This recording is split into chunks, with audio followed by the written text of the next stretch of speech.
This is Julien Jump here from the Real Seamoss Company, or sorry, Rural Solutions Seamoss Company, and I'm back for part two. I had to run away to go do a quick errand for the family, and now I'm back. Um, to open up the clubhouse. Come off today. Let's see if anybody comes back and joins us. To finish talking about Seamoss. Always get a lot of activity in the clubhouse. For some reason, I feel like I'm getting shadow banned and Facebook. Maybe they want me to do some advertising. Could it be love? It's going to be so funny. Opening up the clubhouse here, room if you guys want to talk to me there. And open discussion about Seamoss and all things related to Seamoss. Let me know what questions you guys might have.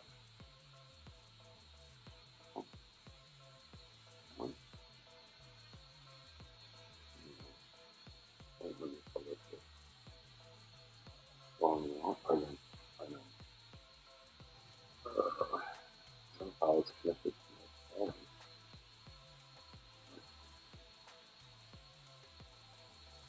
Weird. I'm couldn't be on Wi-Fi. It's horrible.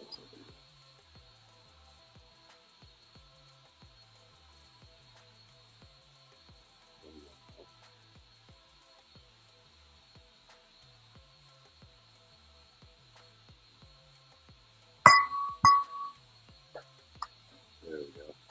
That should work better.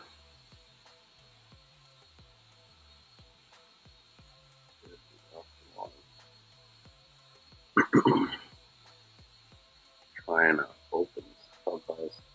All the technical difficulties. Love the flow. Like that. I want to keep shouldn't be doing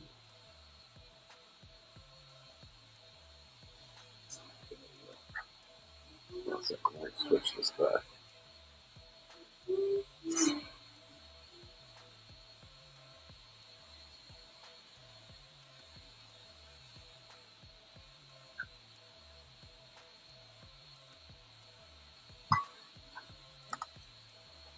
Okay.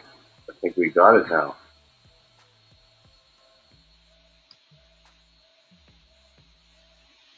That's the girl.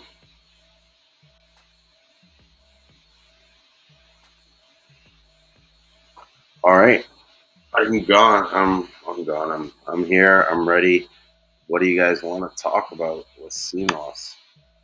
Got the clubhouse room. If you guys want to find me on Clubhouse, you can talk there. Sometimes people don't like doing it on the camera, but if you want to join me live on the video, you can just put a request in the comments, and I'll send you the link to join on. And says hi. I've seen you for a while now, and I make and sell Seamoss in Las Vegas. That's awesome, man. Thanks for joining, and thanks for watching. And let me know if you want to come on and talk about your business, and if you need any help with your business, or I don't know, any questions you guys might have about Seamoss. I'm here to help. Um, just then just talk. I love talking about Seamoss. Passion.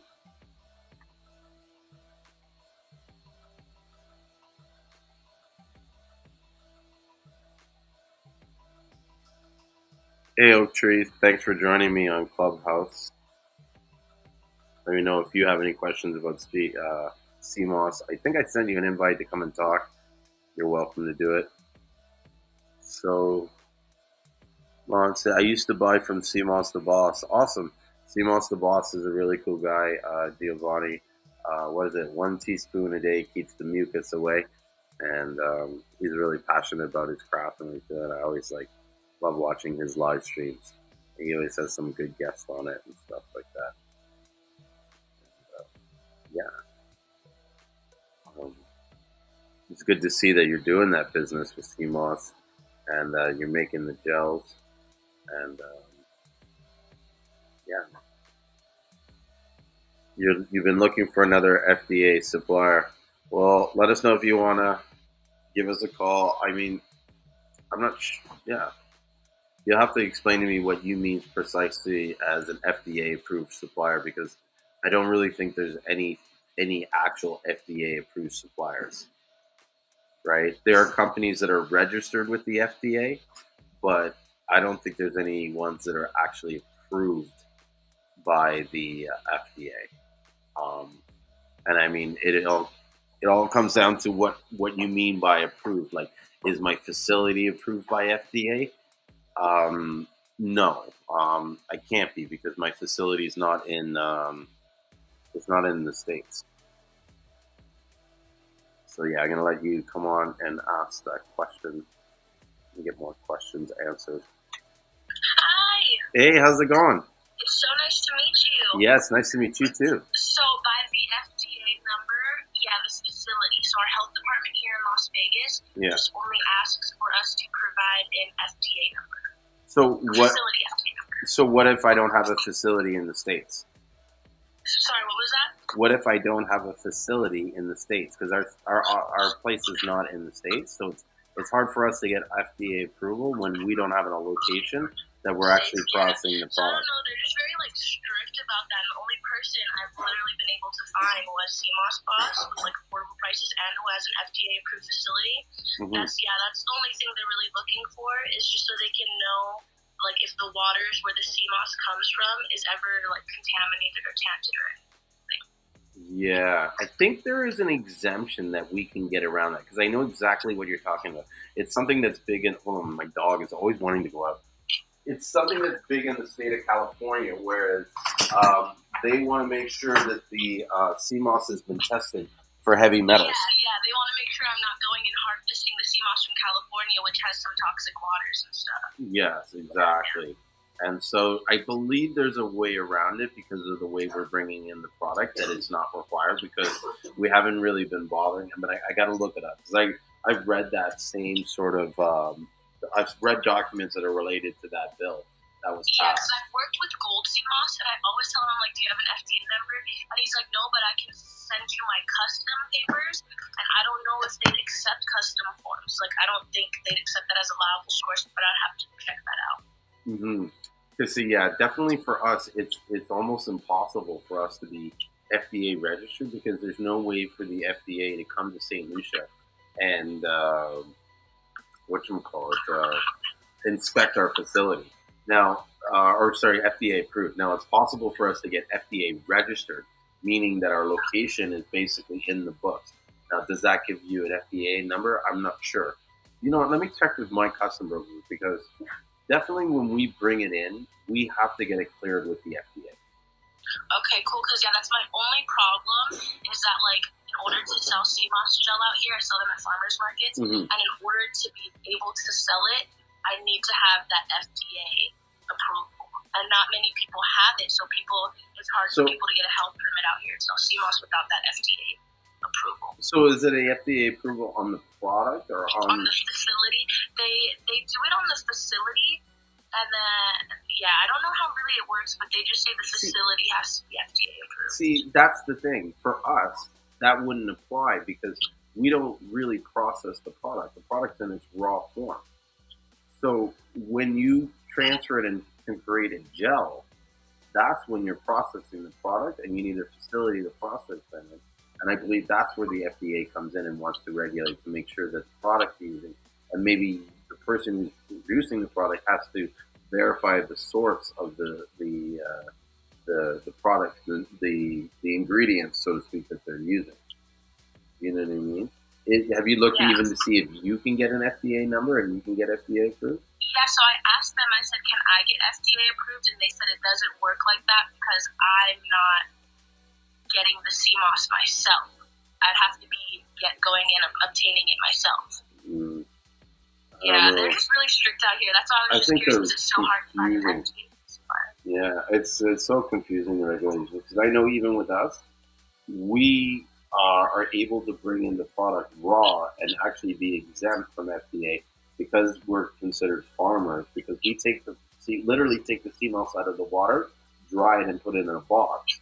and because of that, under the American jurisdiction, we don't have to be registered. We fall under the U.S. FDA or something, the United States Farmers, or maybe it's the USADA.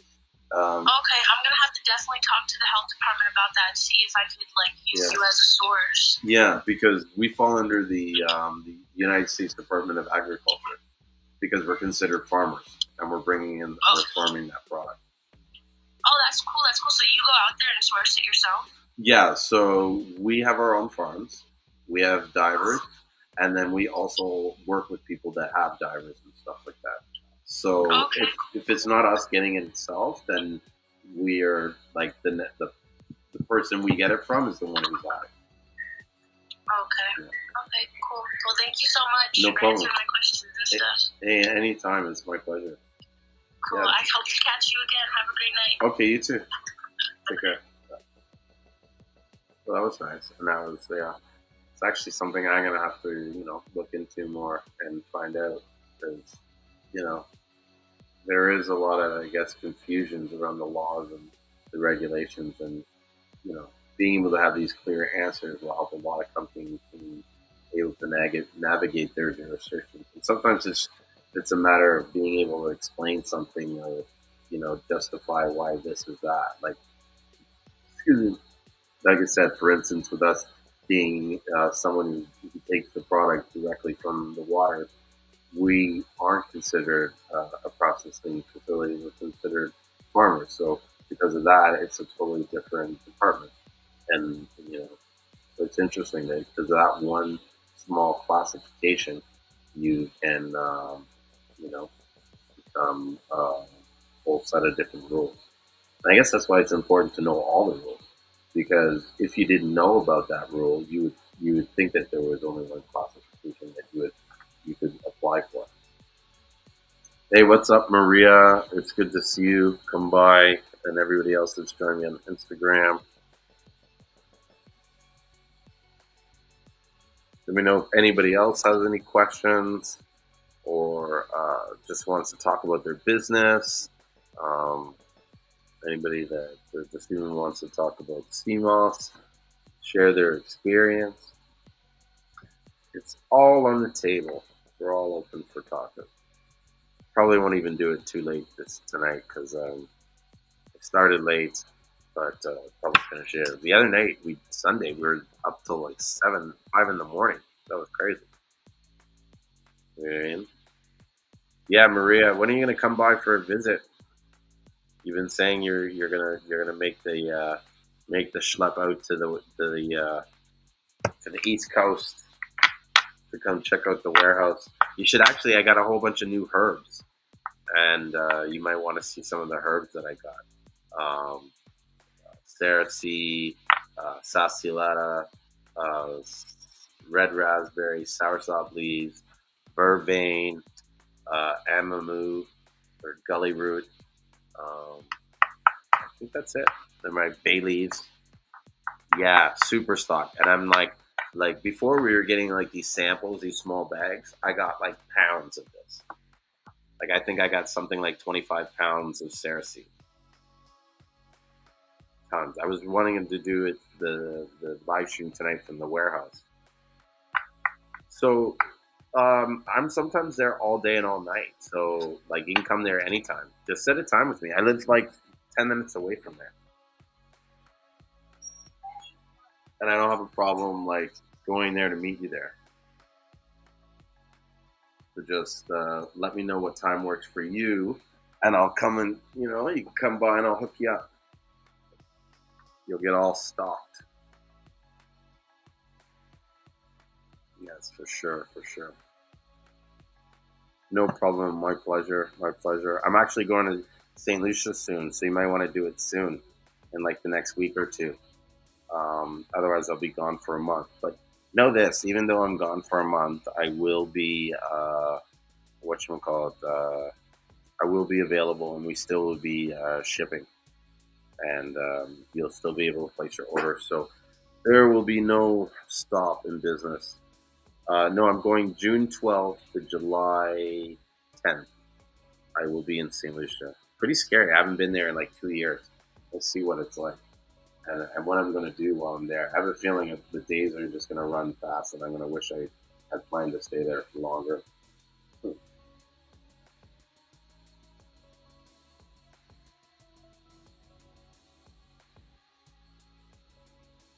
Who knows? I'll leave, maybe come back in the fall, stay another couple of weeks, and then fly back and forth. That would be cool. Definitely would be cool to do. And speaking, before I forget, I got to remember. I'll put the spices, the herbs, on the website so that I can start selling them. I got to take some pictures of them too.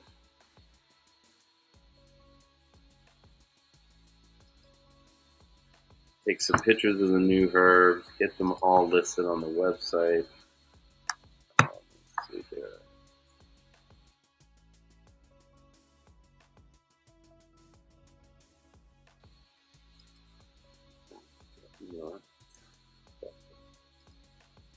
I'm talking to you guys while I'm trying to do some work because I know I have this stuff I need to do before it gets too late because this guy's waiting to place his order.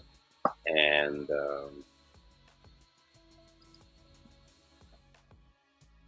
sometimes you got to try and kill two birds with one stone.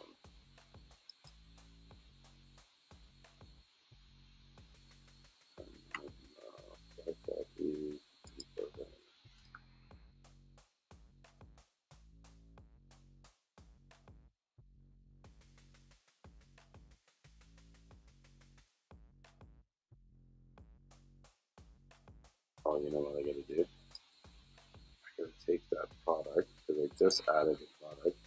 But what I didn't do is I did not activate them. So I got to activate it.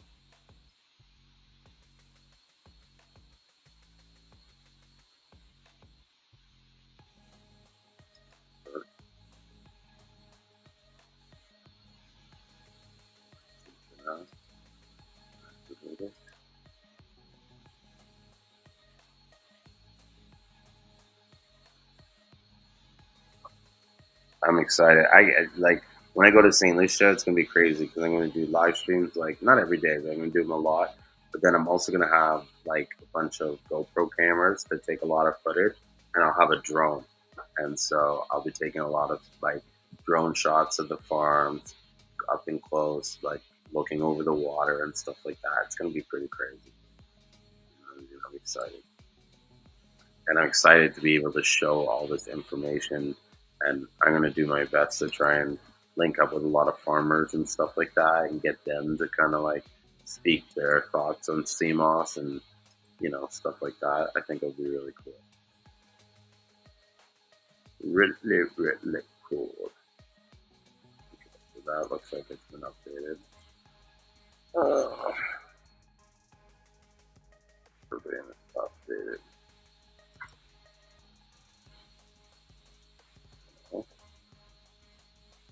Read the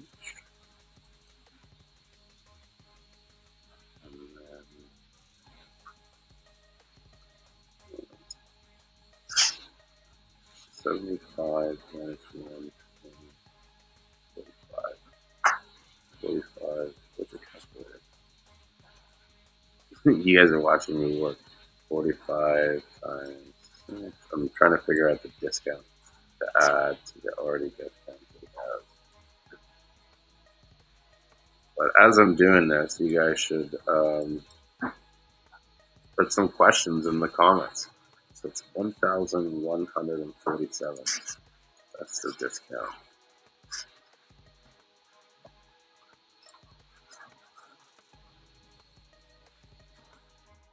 Oh, that's a big discount. Even that, if you bought all this stuff and like sold it and at the same prices that I would normally sell it, you know what I mean? Or even better. Or even better. They could probably even sell it for more. It's like a wholesale thing. You make good prices, good profit.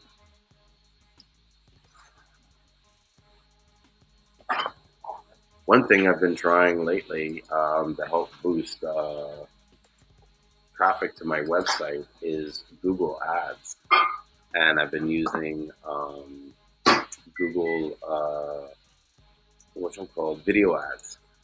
And so I've been running some tests. They seem like pretty good so far, and I'm looking to gonna start putting more of these ads and put some clips up there. And so it'll be cool to see and sort of like report on the results as they come in. Because and I should actually take a look at some of these ads and the analytics. Because a lot of these ads, I was streaming them to people that were watching videos on my competitive page.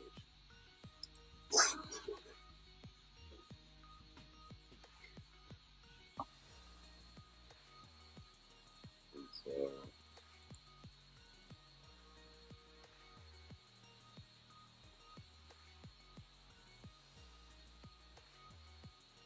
it's not bad.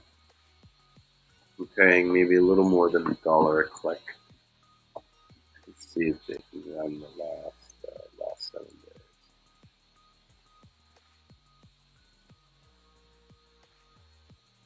Quite a bit per click. Still a 16% view rate.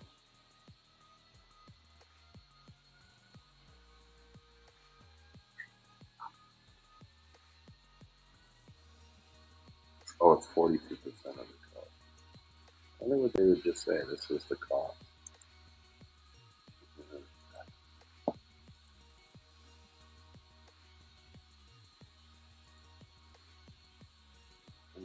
People watch 20%. So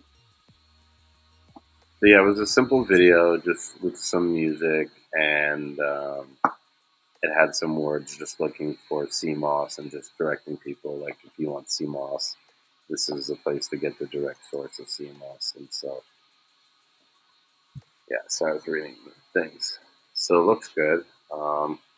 Actually, yeah, I was looking at it before. There was something where they showed me, like, the conversions and what the video, like, it's got the maybe it's here in audiences. It would show me where the conversions were coming from, like which audiences. And so some of these audiences I have are set to different web pages.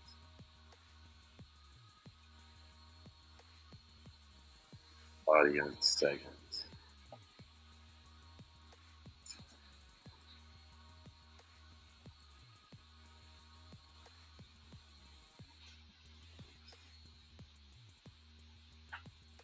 I got the audiences.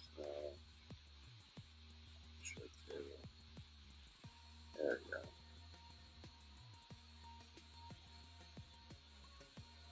Some of them are eligible.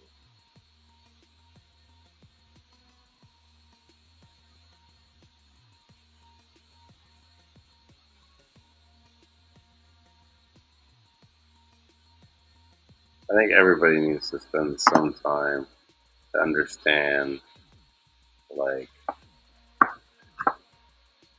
conversions and return on ad spend and stuff.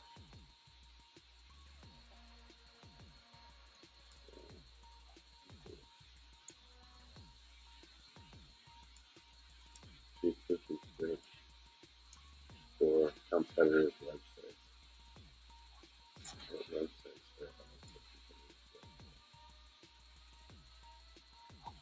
Could add more competitive websites.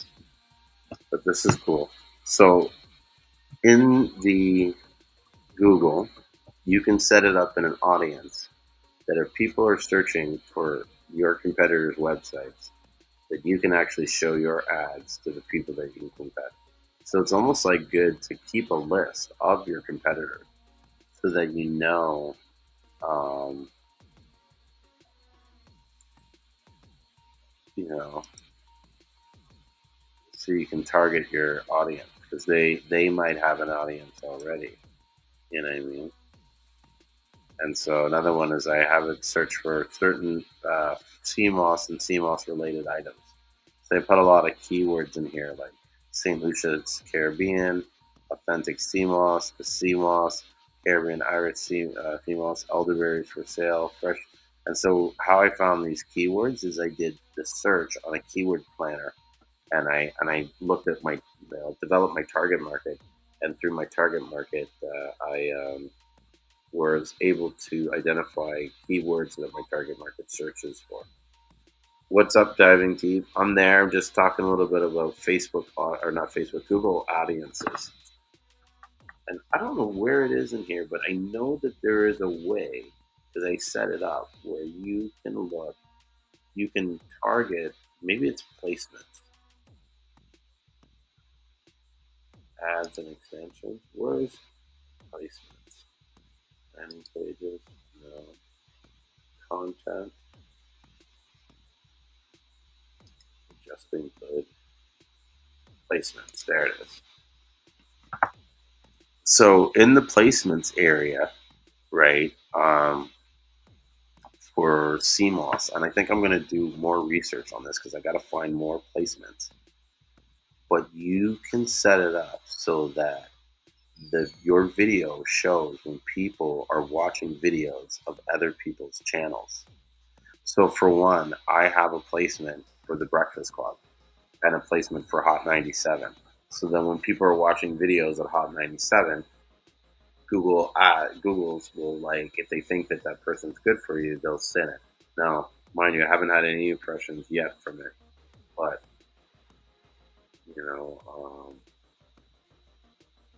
there's other channels that I have, and I've had quite a bit of engagement, so it looks good. Let's see what kind of engagement. I don't even remember. I wonder what has the most engagement. That's crazy. So there's a web page that I have where I have the most engagements, but also at the same time it serves the most impressions. So it's not bad. On average, I'm getting around 30 to 40 induction rate, which means that this is like some of them are 60. I think people that are seeing it are interaction rated. So 30% of the people that are seeing the ad up to 60% are, some of them are 100. They're causing some engagement on the ad. Yeah, like I have a couple that are 100, where they showed one impression and the impression scored an engagement. That's crazy. You know what? I'm going to change, because I think one of the things I did in this, I edited the bidding product or issue. And so I think there's a way that I can change the bids on my ads so that my ads show more. The bid adjustment, increase,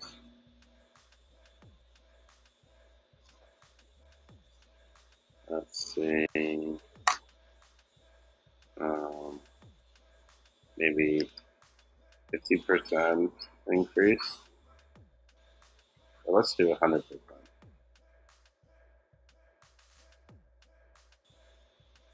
Do this at 100%. I'm going to increase the bids by 100%.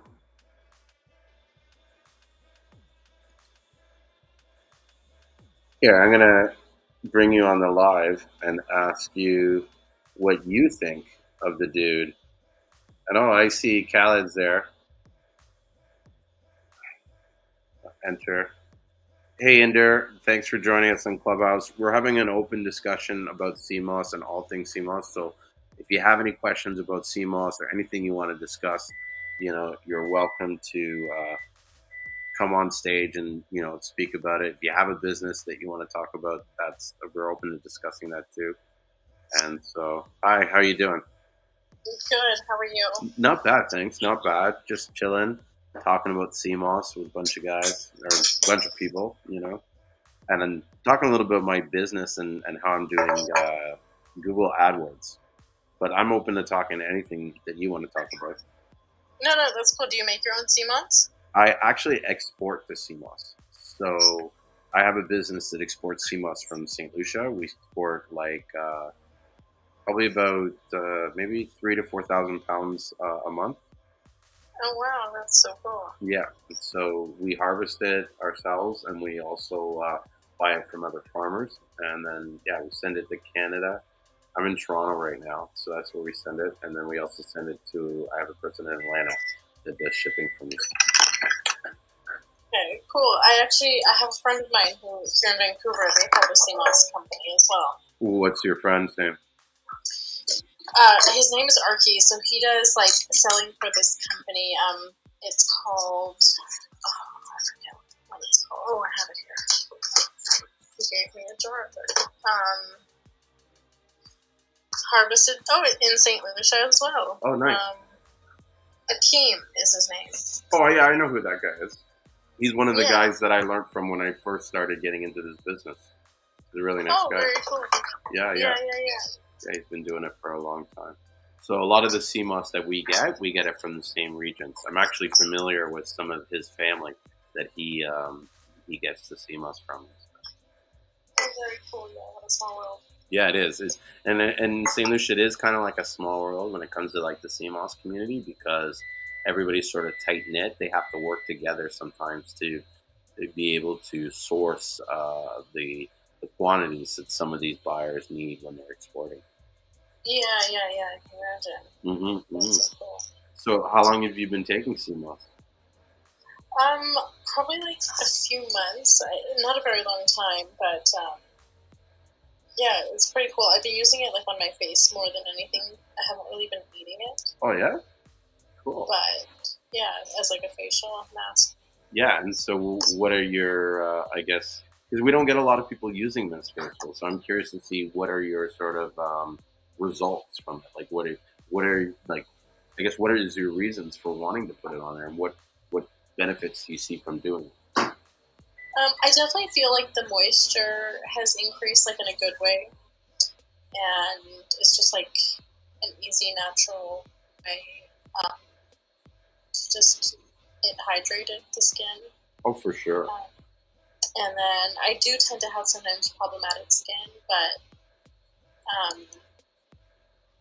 I think it is helping with that. But like I can't say for sure because I want to be using it like more than a few months. Because I changed so many different things, like my diet, and, like a whole bunch of stuff. So yeah, sometimes the diet has a lot to do with how your skin reacts to certain things, or just the condition of it is overall. But I know from my experience putting the gel on my face as a facial, I found that one to be very hydrating, like you said, and then also very soothing and cooling. It was almost like it was like you could feel it like reducing kind of like the inflammation or any sort of redness in your face and stuff like that. yeah, definitely. We actually run a Canadian business networking room. You should join it. Yeah. And come hang out because I feel like you might meet like a bunch of fellow Canadians. Cool. Yeah, I'm always like open to meeting people. I love talking about business. I mean, I've been an entrepreneur pretty much all my life. It's crazy to say that because I've never really openly considered myself an entrepreneur, but I think at this point, like I'm like 47 now. I don't think I've worked a 9 to 5 job since I was like in my 20s. And any time I did work a job, it was like usually because I was either bored from doing something like my business was running and I didn't really need to do anything, or I was like needed money or some experience to get me to that next stage so that I could do some other idea and stuff. But besides, besides selling Seamoss, I'm a real estate investor and I'm like a licensed realtor, so I sell real estate. So that is something that maybe, networking in these business groups is good because there's a lot of people that want to learn or have questions about investing and how to like sort of, put their money in a way for long-term growth. As you know, Canada's best investment vehicle is real estate, and so people are always curious about it. Yeah, definitely. The real estate market has been really insane this last year really got Yeah, Vancouver especially. You guys have had to put so many different laws and rules in place to sort of try and cool the market. And what's insane is that every time they do it, and it's even like this for Toronto, it's like the market kind of calms down for a couple months, and then it's right back up to boom. You know what I mean? It's busier than ever. It's almost like those that had to wait at that time, they're back selling. You know what I mean? Like there's more people by the time things get back. It's crazy. Yeah, definitely. Mm-hmm. Mm-hmm. So, and sorry, how long have you been doing the Seamoss thing for? About 2 years now. Okay. And do you enjoy it? I love it. It's like my life. Yeah. Mm-hmm. That's really cool. Yeah, I do it. I do these like live streams twice a week. So I do them on Sundays and Wednesdays. They usually start around 9 o'clock. Last week we did it on Sunday. We started at I think around maybe 10 o'clock, and it went to 5 in the morning. Oh wow! Yeah, and around. Do you watch Shark Tank at all? Yeah. Yeah. So did you see the one where the Seamoss guy came on? I don't know. I haven't watched it in a few months, and like Seamoss is just on my radar now, so I wouldn't have put two and two together. But well, I've seen like almost every episode, so I'm sure it's in there somewhere. So last May 20th was their final episode, and they had Kevin Hart on as a special guest. And their first sort of pitch that they did was for Seamoss. It was a guy named Alexio Gibson, and he's from the Transformation Factory. Okay. Yeah, and so he went up there, and he gave a great pitch, and he got two dragons. In Canada, we have the same Shark Tank show, but we call it Dragon's Den. So he got the two sharks to go in, and Kevin was one of them, and Mark Cuban was the other, and they agreed to put in $600,000 for 20%. Wow, that's amazing. Really good. I'm really happy for him. And so he was on there last night on the Sunday night, and kind of stayed from 2 in the morning till like 5, 6 in the morning. We just talked about life and Seamoss and how he got his business. And I don't know if we talked much about Shark Tank, but we talked about everything. You know what I mean? Yeah. And this guy is like a really nice guy, super humble. I'm really happy for him that he got this, achieved this goal. A lot of people question, like, oh shit, like, what does this mean for Seamoss, right? But for me, I feel that, like, one, if there was anybody that was going to do it, I'm happy that it was a black man that stood up and said, okay, I'm going to show the world, and got this deal. You know what I mean? And I hope pardon? No, I'm just agreeing. That's awesome. Yeah, and I hope it inspires more black people to do that. And from getting to know Alexio, I feel like that in some ways, he probably did it for his business and everything, and he's going to make money. But there was definitely a part of him that wanted to show the world that us as a culture can be, you know what I mean, these proud black CEOs, businessmen who can take an idea and grow it into something like he did. And to do what he did is an accomplishment, like it's a super feat. Like, think about it. He took this product and turned it into a business that was making $6 million in a year and a half. That's crazy. Yeah, to take any product and gross it to that. There's some drug dealers that don't make that kind of money. Yeah. Do you know what I mean? Yeah. And he took a product that majority of the world has little to nothing about it, and was able to serve it to people and help people and change people's lives. So how do you think his distribution strategy differed than others? Well, his, even not just his distribution strategy, but his sort of business strategy was he wasn't afraid to invest and put the money in. But I think in the beginning he committed himself. right?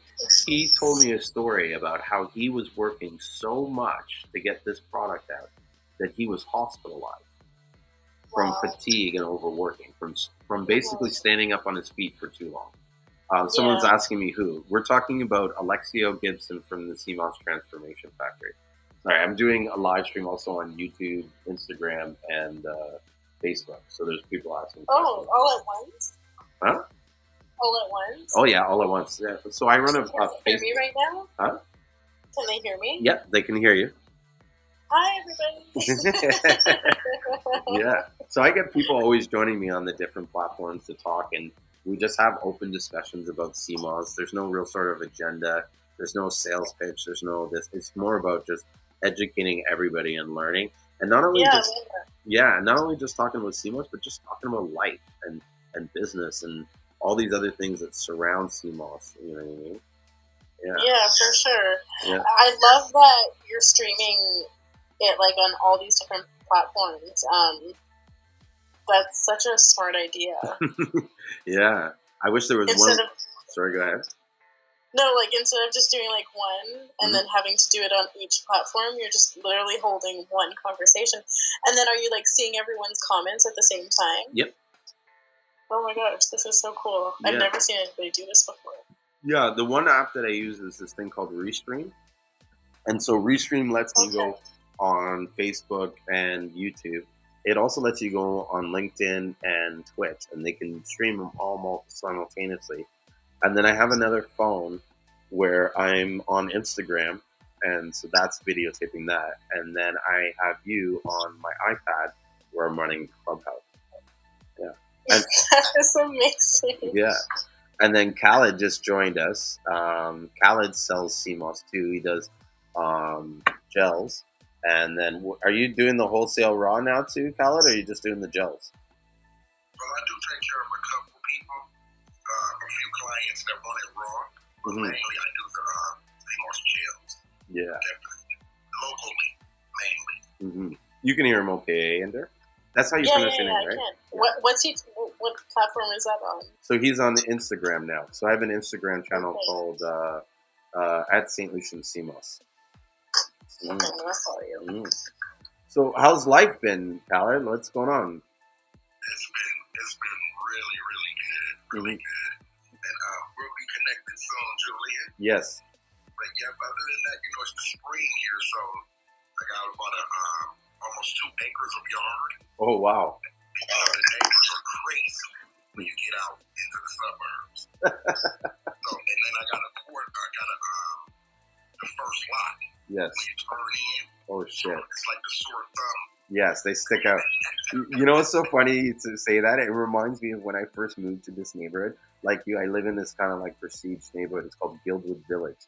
And so everybody's lawns are manicured and clean. The girl that used to own the house of mine, like when I looked in her house, she had all these awards for like having the prettiest garden. Like they give out awards for having the nicest garden in the community and stuff like that.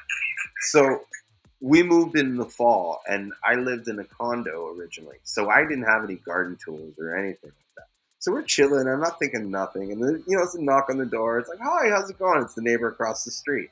All right. In his hand, he's got this rake. And he says to me, he's like, oh, yeah, how's it going? Yeah, I think, I was wondering if you might want to borrow my rake. And I'm like, no, I'm okay. I'm like thinking in my head, like, why the hell is this guy coming at me with a rake? I'm watching TV and shit, right? And then he keeps going on about the rake. And then I kind of clue in, like, oh, he wants me to take the rake to rake my leaves. Because I could look over his shoulders and I see all the leaves for the fall come. So we got this one lady. She's a retired lawyer. Yeah. She's probably about 70 years old now. Yes. But it looks like she have her daily drink now that she's retired. Yes. These people out here, they really have good money too. So whatever the case, she walks over. All the lots, all the homes are like 2 acres. So just to walk over is a lot. So she walks over and invites us over for a drink every time our yard needs to be fixed. And just subtly drops it. Saturday morning about 11 o'clock. Yeah. Oh, here, Earth Warrior's back. So, hey, you need some herbs, right? Hey, Khaled? This is a guy. He's from Jamaica. I was talking to him earlier, and he's got all different kinds of herbs that he sells. So you might want to check him out. What do we got? Hey, Earth Warrior, you want to tell us some of what you got? Hey, Inder, are you into herbs at all? Do you have any questions about that? I didn't We'll hear see. the conversation.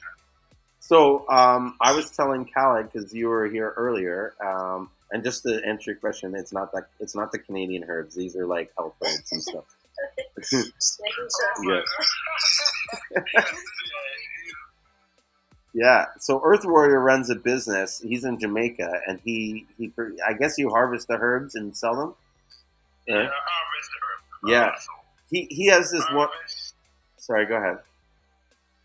No, you go ahead. I was gonna say he was showing me this. Yes, thank you. He was showing this one called, what is it, Stinky Toe? Yeah, stinking toe. Stinking It's Toe. good for your blood. Yeah, and it looks like What is it? it's this thing. It looks like a potato kind of thing, and it's called Stinking Toe. You know stinking toe? It have a funny smell. Yeah, I've never. It's a farmer. Yeah, I've never heard of it. I could explain it to you. I don't know. It's something with.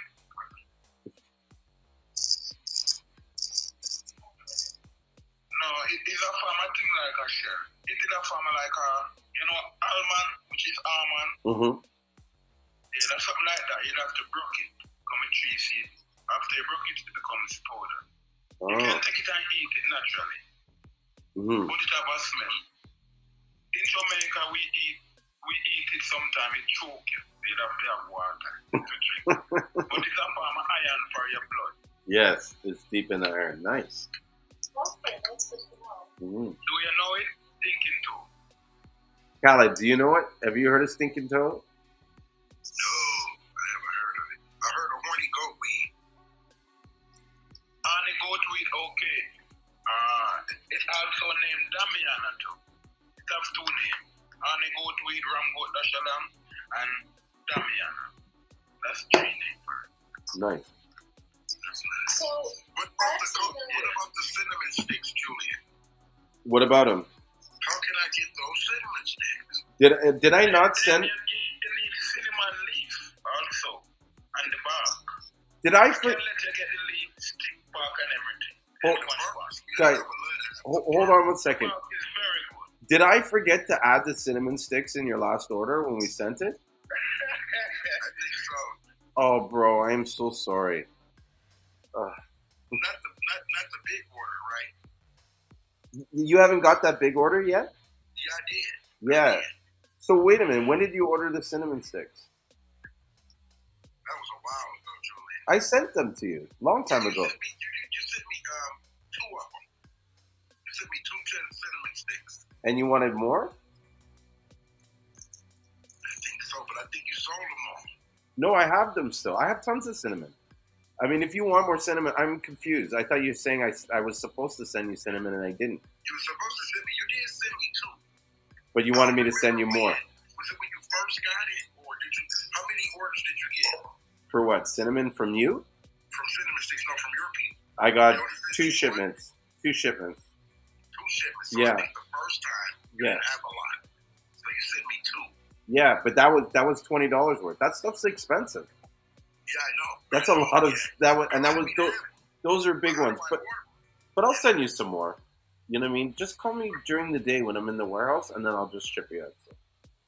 Because otherwise, I'll forget. Do you use them? Do I? Yeah. Yeah, I use them when I make the tea. But I also got a whole bunch of new herbs too. I got wish I had the list here in front of me. I got raspberry leaf, Spanish needle, cinnamon sticks. Well, no, sorry, I lied. You're just telling me cinnamon sticks. Hang on, I got the list here. So I got soursop leaves, Spanish needle, cassiolata, lemongrass, bladderwrack. Hey, I have bladderwrack from St. Lucia. No one has this. Like, the only person who has this besides me is Akeem Pierre. Yeah, is the bladderwrack. Dried cerasee, dried vervain, amamu, and the red raspberry. Those are all new herbs that I've So got. how do you use the bladder rack? I don't know. How would you use it? I don't know. I haven't even used it, but a lot of people would mix it into their Seamoss gel. So they would. Do you soak it like Seamoss? No, I don't believe so. You would just mix it in. But you know what? Don't take my word for it because I never even used it. Huh? But at what stage? You mix it with your Seamoss. Yeah, but do you hydrate it before? No, I don't have it, but I know about it. You But- mix it in your smoothie. But do you soak it or hydrate it before you do that? No, I don't think so. Yeah, this stuff is it's when not. When you're blending everything, you just use a tap in it. It's very strong. Yeah, But it looks like it's full of mineral too, you know. yeah, It looks just like Seamoss, what I got. yeah. But it's really dry and brittle, and so in some ways, if you try to soak it, it won't really soak. It's not like the sea moss where it has any fibers and substance. It's more kind of like a leaf, and so when you add it into the gel and blend it in, it kind of like absorbs some of that moisture in the gel, and that's enough to kind of hydrate it. It would have to taste horrific. It does. This bladder rack and Seamoss. Yeah, bladder around doesn't have a good taste. That's why they usually mix it in with the sea moss. Oh man. Mm-hmm. Yeah, I got some. I think you sent it. I'm not sure if you. I don't think you sent it to me, right? No, maybe I did send you some bladder for you to try, like a small sample. Sent me some bladder and some soursop leaves. That's me. Yeah. And they were in a brown bag, in a brown. Yeah, I did. I got some bladder somewhere else too. Okay. I believe. You know our guy from Morocco? Yeah. Yeah. Window. I forget how to pronounce these guy's names. But are you keeping a spreadsheet of all this stuff? It's almost like you need to keep some kind of like organized notes. You know, you're dealing with I ran into an obstacle with Soul. What's her name? Soulful Spices. Yeah. The herbs. Yeah, I couldn't remember, but she helped me. It was hers. Oh. Because with African and the Jamaican stuff, I get confused. Mm-hmm. Like from Ghana, the Seamoss, it looks the same as Jamaican kind. Yeah, they're very similar. Where these herbs, they looked the same. So she helped me though. That's good. Nice. She's a good girl. I try to keep the paperwork with everything. That's what I'm saying. You got to keep this shit organized, or when you have so many different senders and you're dealing with so many different vendors trying it out. In case anybody's wondering what we're talking about, one of Khaled's things is that he loves to try everybody's product, and so he buys and pays for samples from a lot of different vendors to kind of get a feel of what everybody's doing. And I think that's a smart thing to do because it gives you a broader perspective of what Seamoss is and what Seamoss could be. And so when people start talking to you about Seamoss, and if they're on the wrong course or train, you'll pick up on it right away and be able to differentiate the facts from the opinions, which a lot of us have opinions.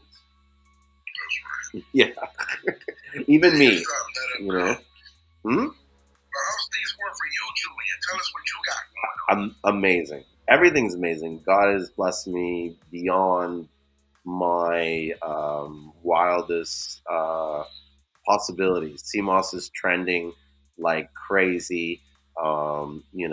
Doing a lot of good work, planning. People are starting to get more organized. We're talking about like how we can set up infrastructure to, take this to like the next level.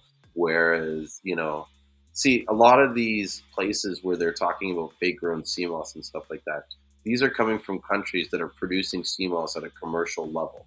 I talked about this earlier in the first part of this live stream. And so it's not to say this Seamoss is fake, and it's not to say it's bad quality. But like anything that you do mass produce, it's not the same as the quality that you will get from doing something by hand, right? And so that's what people are seeing and thinking that that's fake. That Seamoss is still good and it's got a lot of nutrients. This same Seamoss is used in products all over the world, whether it's from cosmetics, makeup or creams, to like ice creams and food additives and stuff. They're even talking about using Seamoss as a way as a replacement of meat. I think it's even in the Beyond Meat and stuff because they say that the properties of the Seamoss allows vegan foods, like they add it to vegan foods to give it more of a juicy meat texture and stuff like that. And so, yeah, so these products are made at a massive scale because these companies are producing a lot. And the reality is, as much as St. Lucia has great CMOS, our infrastructure is not set up and organized in such a way to allow us to produce CMOS at the quantities that these guys are doing. Wow. That's what's up, Julien. Yeah. So imagine now we're able to produce more CMOS in a more organized fashion at a more higher level quality. There was a lady here that was on the live stream earlier that was concerned about buying her CMOS because she needs to buy it from a company that's FDA registered and stuff like that because they need to have it tested for, heavy metals and stuff like that. Now, what if, for us in St. Lucia, we're able to, say, all the exporters, we're able to work together to, say, combine our exports so that we're able to sort of look at it if it's, coming from one source and then have that CMOS tested to see if that is a good quality CMOS. And then we can now sell it to a broader market because I'm sure there's a lot of other, if this girl can't buy the CMOS because of certain paperwork that's not available, there's got to be a lot of others. We're talking millions of dollars now. Mm-hmm. No, the CMOS market's huge, and it's always been huge. Listen, for Alexio to make that amount of money that he did, and for none of us to even know that he was doing it, is a testament to how large this. Everybody's a drop in the bucket, including him. He's but just. No matter how quiet he was, you found him. He found me. He found you. Yeah, I didn't find him. Wow. You never heard the story about how he found me? He called you to get business? No, he never called me to get business. He called me to get advice. That's what I said, business advice. Oh, sorry, I thought you said he called me to get business and he wanted to buy it. Yeah, and honestly, the fact that he called me to get my advice was so humbling, and like, I love the guy. I'll do anything for that guy. You know what I mean? Because I recognize what's crazy, right? And I was thinking about this about myself. I'm the type of person that I watch people a lot. A lot of times I don't talk. I just listen and I watch. And I will watch people for certain things that they do. And there could be one or two things that you do that will hit me so profound that it's like, I know who you are from there. Like my wife's brother, I went on he's like, they live in Vancouver. And I remember going on a trip to meet him. And the thing that stuck me out with him is we were going into a shop and there was garbage in front of the guy's shop. And 90% of the people would walk by and not notice this garbage. Do you know what I mean? He took the time to bend down and pick up that garbage and throw it out. And when I saw him do that, it was like, fuck, I love that guy. I'd do anything for him. Because to me, it was like, I see who your heart is. I know who you are. You know what I mean? And so when Alexio did that, that's what it was like for me. You know what I mean? And I had no idea about Shark Tank or anything about that time. You know what I mean? And we were talking about doing these ideas. And I was like, bro, let's do it. Like, you know what I mean? And he was kind of like, well, would there be any cost to it? And I was like, no, like, you know what I mean? Because we were talking about some ideas. And I was like, I'll do it for free. If this is going to, create such a profound effect on so many people, that I want to be a part of it. And as long as the costs are covered and I don't have to worry about going out of my pocket to do it, how can I say no? That's true. Yeah, you're just being selfish then. Wow. Yeah. So we hit it off that way, and yeah, he found me to get that advice.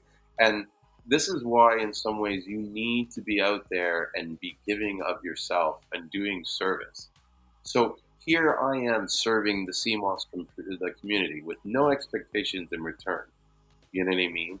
He wasn't the only person that called me. There was probably maybe about 50 people that called me.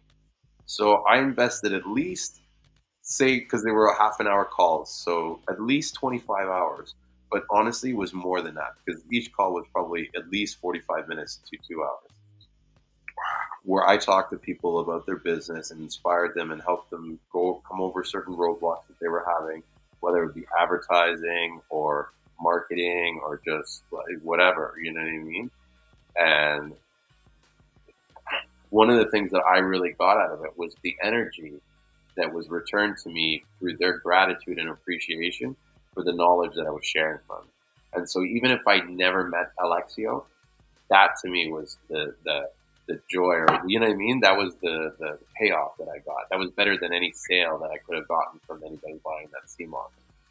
You know what I mean? But by doing that service without having any expectations of return, because there was even competitors that called me.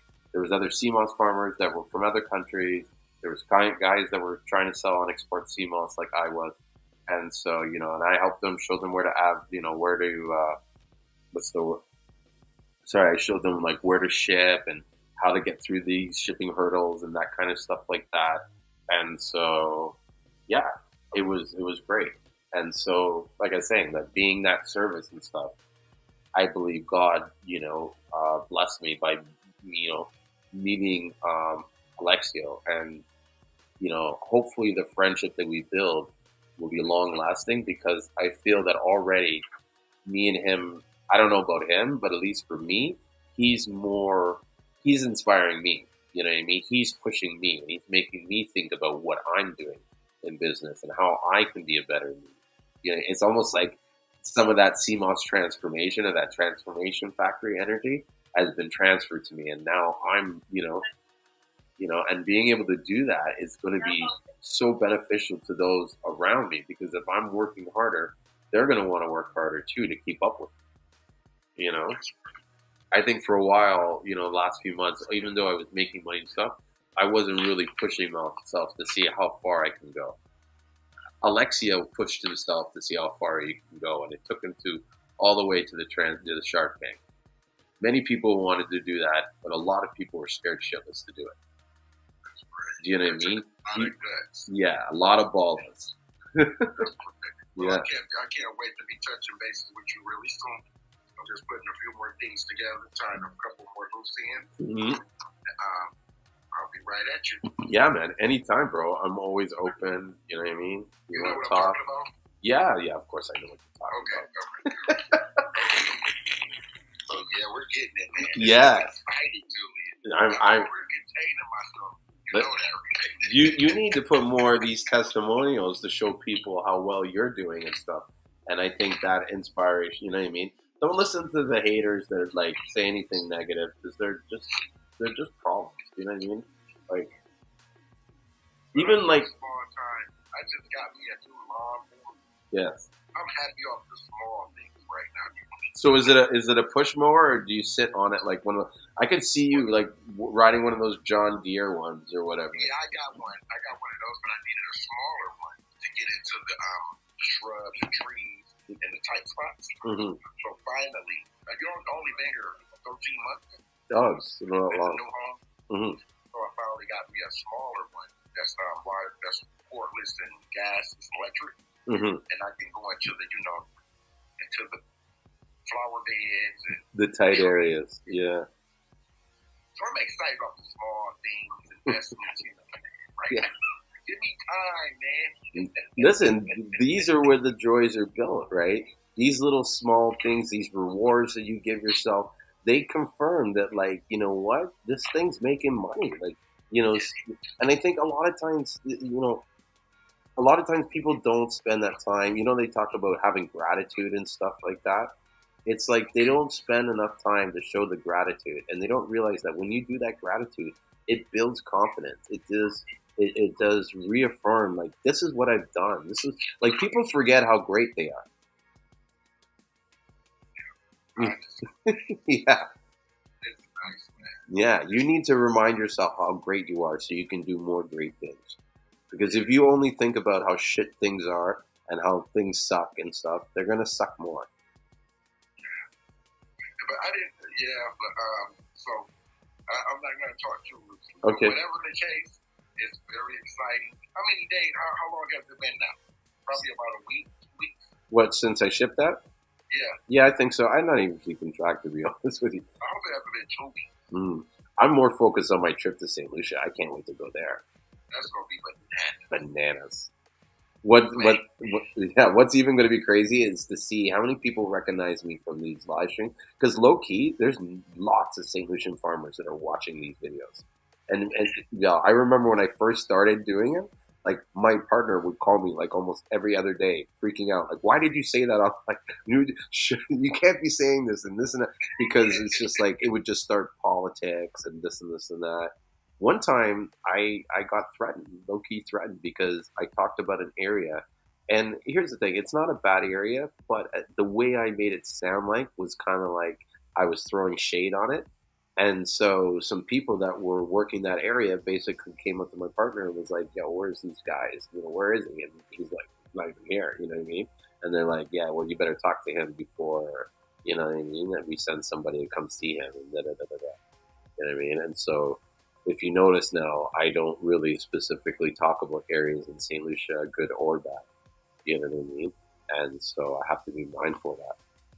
I hear that, man. Yeah. What's the date? What date are you headed over? The date is June 12th to July 10th. Wow, my birthday, July 16th. Oh, no way. You're a day after my brother's. He's the 15th. Oh, yeah. Wow. Yeah, good brother, right? Oh, yeah. He's the best. Cancers are cool. He's the one that keeps me level-headed. He's the one that calls me and, what's it called? Like if I get too dreamy or too like out there, he brings me down to earth. He's the realistic one. He reel you back in. Yeah, I call him the dream killer. So where's Ricky McBride, man? I don't know. He was here earlier viewing, but he hasn't really been online too much.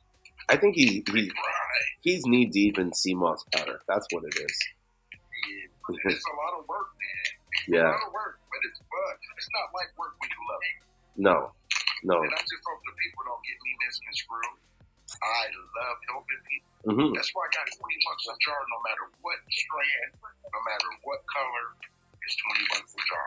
Yeah, don't listen to those people. Did a Memorial Day, buy one get one free. Yeah, that was an amazing spiel. But see, that's an amazing deal, and that is like whatchamacallit. What's that you're showing there?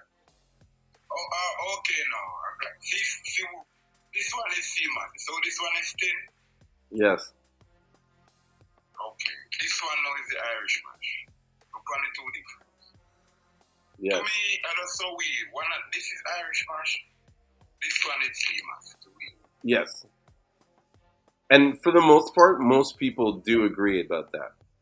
You say what do you say? The one in the bag. So the one in the bag, Seamoss? Yeah, that's more. This is purple Seamoss. So I get it around. Purple. Yeah. This is purple Seamoss. This one is Irish mash, and it's gold, right?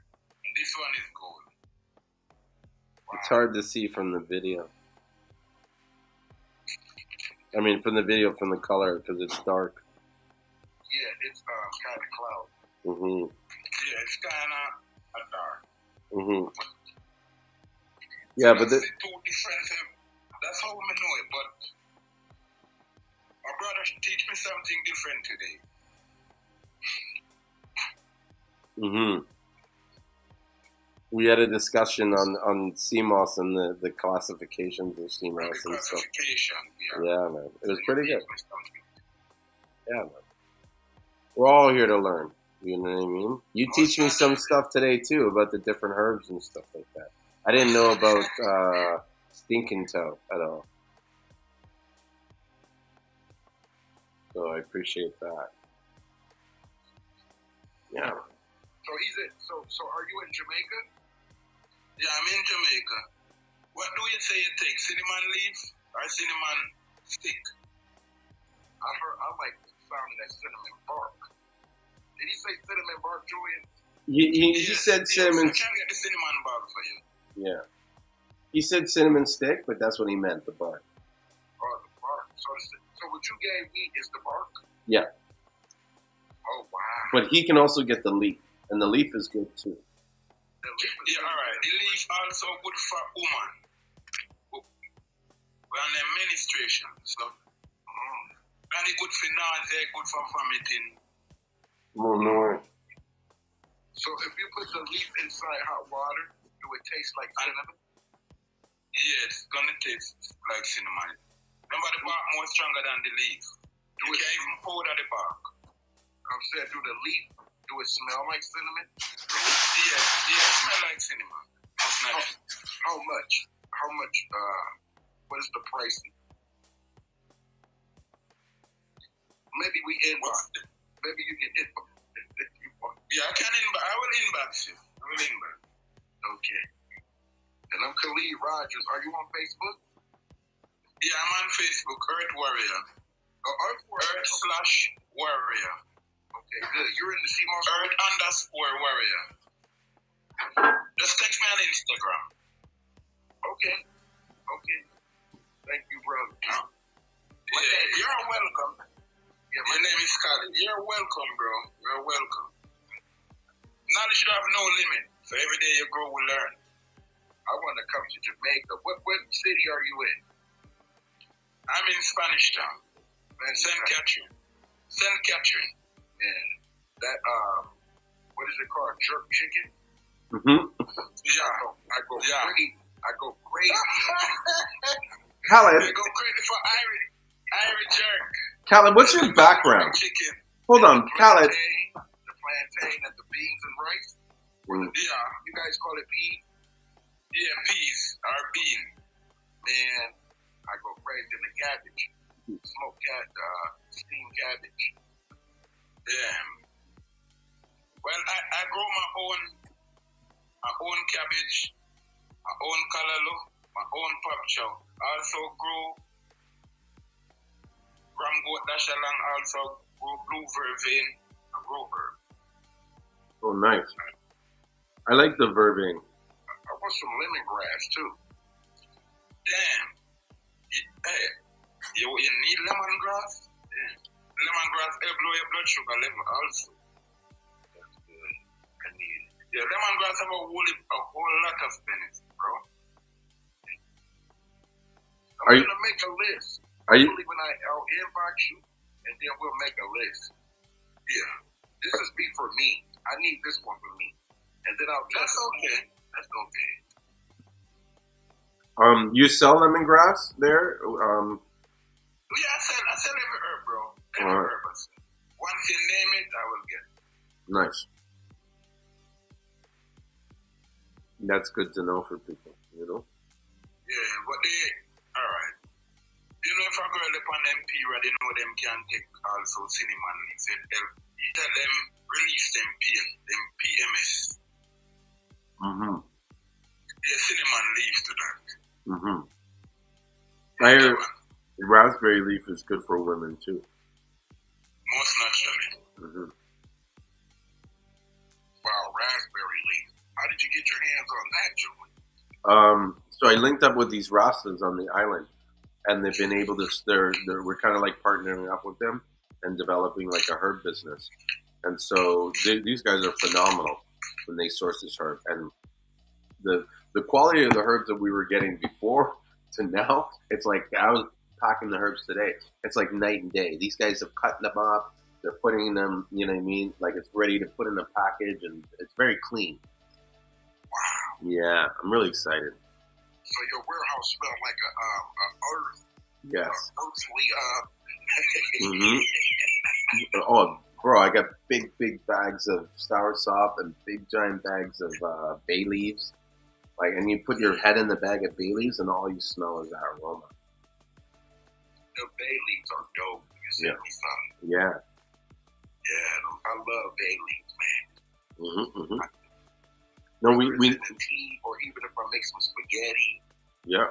We anything Italian. You know? We need to put more herbs in our diet and more of this stuff. You know, especially if you're taking Seamoss, you should be also opening your minds to other like health remedies and benefits. You know what I mean? Especially, I wish I knew about this in my 20s, though, man. Yeah. Well, you probably knew, but like you didn't care. Man, I don't think I knew. I would have went crazy. If I would have found Seamoss, I would have went bananas. I'm telling you. Mm-hmm. I didn't have no idea it existed.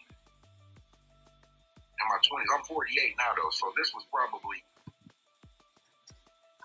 So you're 1 year older than me. 30 years ago? Mm-hmm. You're 1 year older than me. 48. And I'm 47. You don't look 47. I know. I was just about to say that. I know. I look 47. If I show my face right now, I look like Santa Claus. I'm only a year older than you, man. I got a little bit of gray down here. Hey, my Jamaican friend.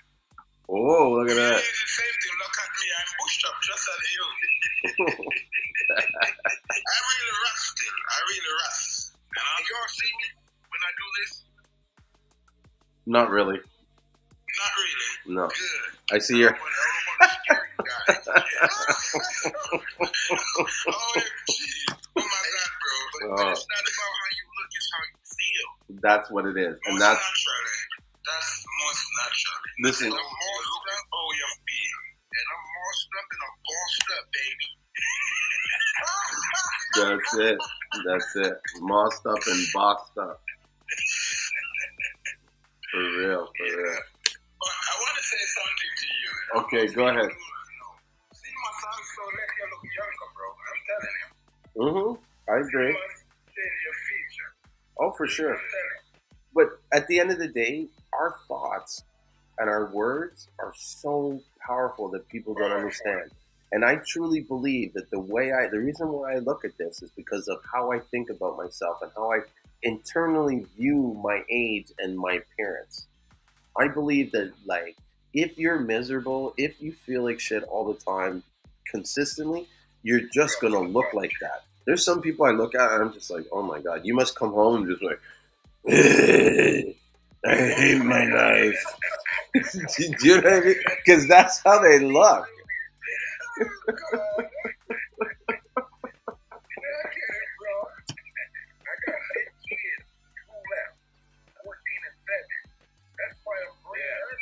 You have, yes, that's a lot of kids. Wow, you can have like your own football team. You can have your own football team. How many people do you need on a football team? You can have a basketball team, right? You almost got a basketball team.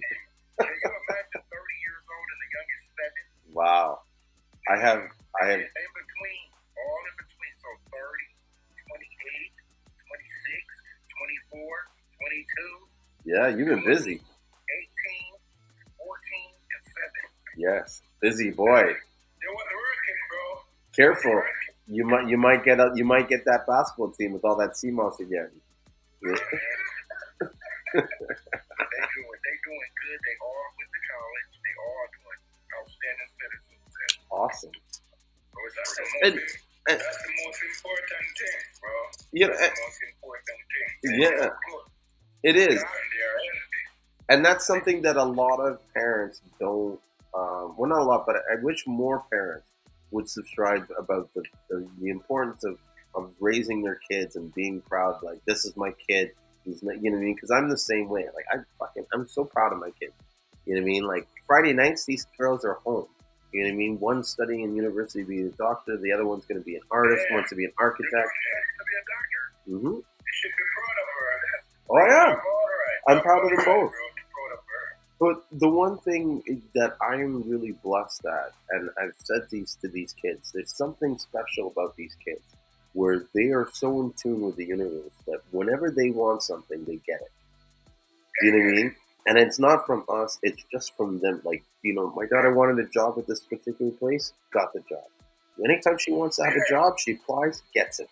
You know what I mean? Wants to go to this university, applies it, gets it. You know what I mean? Wants to be on this particular hockey team, boom, bam. You know what I mean? Dad, I want to score a goal, you're scoring goals. Like, whatever they think, they got to really be careful of what they think, because if they have a negative thought, they could have some negative outcome. So how long you been married to? I've been married 22 years. I'll be 23 in August.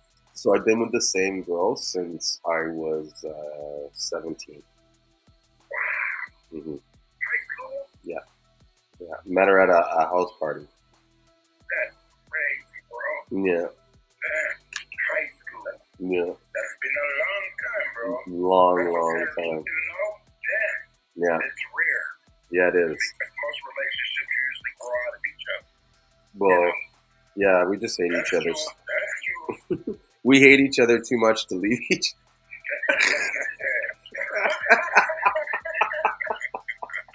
I'm kidding. I'm kidding. I know. She's upstairs probably listening. Hold on. Oh, sorry. I think that it was on. It's okay. That's funny. Yeah, I'm joking around. No, she is the like how do I say my rock, and she does a lot for me. And I think that I'd be a very unhappy person if she wasn't there in my life. She's one of the few people that I'm able like. You know what's funny, interesting about me? How do I say it? People annoy me in an incredible like I get easily annoyed and irritated all the time. So the general person, without realizing it, they drive me crazy. I'm just very good and patient about hiding how I'm dealing because at the end of the day, I don't blame them. I blame myself. It's not them that's the problem. It's me. It's the way I'm feeling and how I'm reacting. Do you know what I'm saying? So I don't say anything to any of them because that's who they are, and I don't want to change people from being who they are and who they're comfortable being. You know what I mean? Just because I don't accept that behavior or that whatever they're saying, that's not their fault. You know what I mean?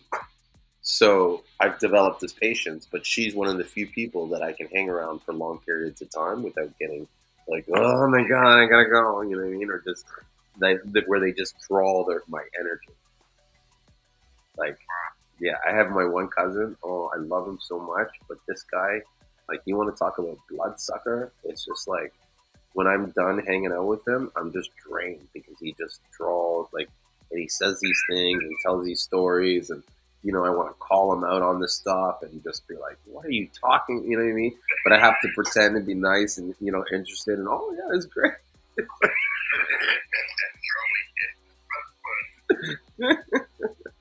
Oh, here, Anton, anointed sit here. What's the benefit of green sea moss?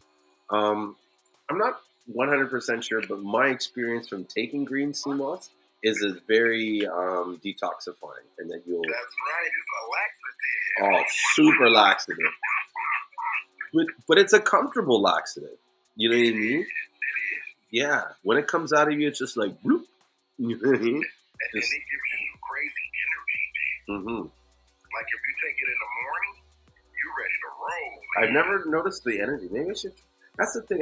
I need to try some of these colored sea mosses again because it's been a while since I've been so hung on the gold that I haven't done anything besides gold in the last year and a half. Yeah, I made up a bunch of gold and I ended up with like maybe 2 jars, maybe 32 ounces.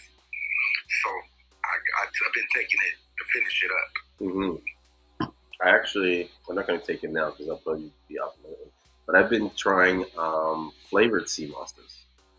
So someone gave me a sample. I'm gonna go pull it out right now to show you. It's actually pretty good. So what do you take by Jamaican brother?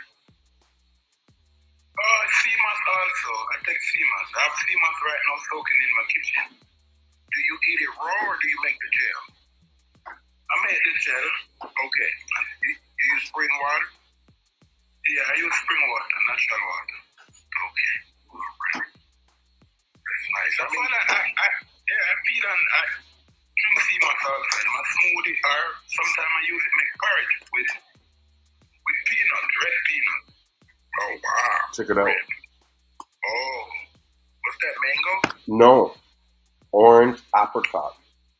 Orange apricot, wow. Mm-hmm. So it's called orange apricot sunshine. Pardon? That's Irish mash? Yeah, well, it's Seamoss gel. So this is made with, yeah. So it's made with the Euchinima cottonini and Garcellaria. Oh, wow. Yeah. Okay, that's good. They make both? Mm-hmm. I always wanted to ask, guys, do you mix different species? Well, here's the thing. A lot of sea moss that's coming from St. Lucia, many times it's mixture of, that's why I said Euchinima and Garcellaria, because one, they're very similar. Two, you can crossbreed them.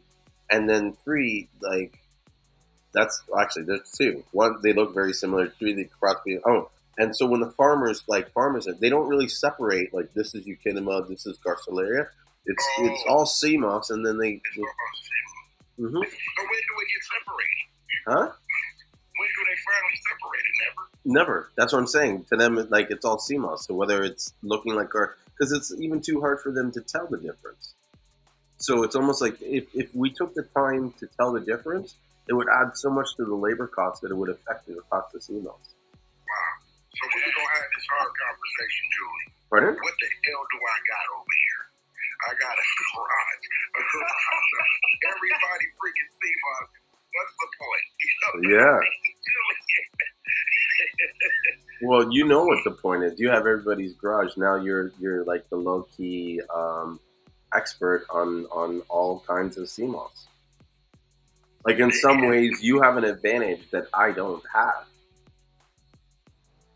You know, as much as I know about Seamoss, I haven't tried, 8 different varieties. You've tried more. Why didn't you try them? I don't know. I'm busy. Yeah, you are busy. Yeah. You know how hard. Like, think about it. Like, that's a job in itself that you're doing. It is, man. I don't want extra work. I like to look at it all. I haven't did it in probably about maybe 3 or 4 months. But I'm gonna pull it all out probably this weekend. And just take a look and sort and make sure I got the paperwork with what is what. You should document it. You know what I mean? They sent me a lot of people saying they saying these different things. The Fido certificate. That's the different types of things. Yeah, if you're coming from different countries, you need a lot of that paperwork to. Man, I want to frame those. I stop myself. You should frame them. What do you mean? This is the history of your experience on your Seamoss journey. You'll never know where it's going to lead. Or make a scrapbook. Yes, and you know what? Even just you doing that action could cause more greatness to happen, because now you're putting these prize. You know what I mean? Like, you're putting these documents, and they're not just something that sits in your cupboard. You're putting them out there, and you're constantly seeing them, but reminded, like, this is who I am, and this is what I've done and what I've accomplished. Right? One of the things I thought was really cool, and I know I keep bringing up Alexio in these conversations, but he when he was going through his weight loss transformation, right? Because he was, something like 500 pounds, right? Yeah. You got to Google him and watch some of the videos. I low-key stalked this guy because I got to, I'm meeting this guy. I want to know who he is. And, I'm sure he's done it to me too, where it's like, is this guy really who he says he is, right? So, and he's that and more. Like, I was amazed at some of the stuff that this guy's accomplished. You know what I mean? To accomplish all this stuff. The dude did a talk with Les Brown. And that's he was meant to be rich, though. And just look at his face. Yes. He got the glow, the aura. But he got a lot of that too by manifesting it and believing it and envisioning about who he wanted to be. You know what I mean? He worked on that. There was a point I wanted to make about Alexia, and I got sidetracked in me talking about it. What were we just talking about? Yeah, you were going to tell me that documenting it was good. Yes. Yeah, so this is what it is. So when he was going through his weight loss journey, he decided to document his journey through his weight loss, right? Now, look at the story he has now to tell. Do you think he even thought about that was what the story was going to be at the beginning of the time that he thought about doing that story? No, but the action is what, in some ways, it's almost like the universe knew that he was going to be there, and that's why he started that thing back then, so that it can transform in that. And in some ways, it's quite possible that if he never decided to lose the weight and do this documentary to document what he was doing, it might not have grown in. It might not have. You know what I mean? And so you don't know where your life can be in. 10 years from now, you could be an international, Seamoss speaker on this topic. And you're going to look back at all those awards that you had and remember the days that you started and you were, sitting on these live talks talking to me and staying up till 2 in the morning to learn more about Seamoss and discuss more about it and stuff like that. Do you know what I'm saying? Like, these kind of actions are what differentiates those people that change their lives and those that don't. And even if I don't become something like rich or anything like that, maybe God will bless me because I'm coming up. Because you're doing something. These places. Yeah. And actually see the farms, go to Morocco, Ghana, St. Lucia. Why can't you do that? Bro, look at what you've gotten with the Seamoss already. You telling me that you can't build a business through the Seamoss like what you have already so that it can afford you to go to these different places? It could. You know, and that can, really good. And that would only. But I would love not to have to do anything else. Then do it. You can do it, bro. There's other people doing it. What you need to do is set a plan. What you need to do is figure out how much money you need to do that so that you can turn off the lights. But you know what I would love to do? What? You know, like Anthony Bourdain. Yep. You know him? Mm-hmm. Like he do with the food. Yep. We need something like that where we go around into different Seamoss places. Do it. You should do it and create a show on it. Would that be crazy? Yes. Say, okay, we headed to St. Lucia. Show you on the boat in the background talking like Anthony Bourdain. Yeah. Just you get over there, you meet the people who are going to show you around. And wouldn't that be so dope? It is. There's already a guy that's doing that, but he's not doing it like a show or anything like that. He's just doing it for his personal enjoyment in the company. And in some ways, I would say start from there and build on that. And then people will start to take notice about what you're doing. And then that spawns off. And look at what I've done. You know what I mean? Look how many people are taking notice about what I've done with this live streams. You know what I mean? And it started from the beginning of me standing watching sunsets or sunrises. How many people in the group, Julien? What do you mean, how many people in the group?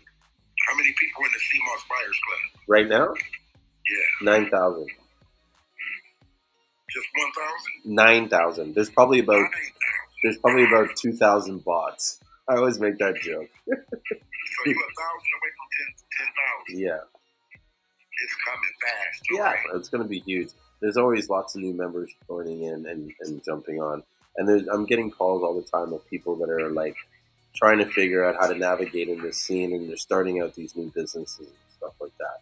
And something that really excites me, because as more and more of these people come into the space, more and more people are going to find guys like, geez, I forgot your name there.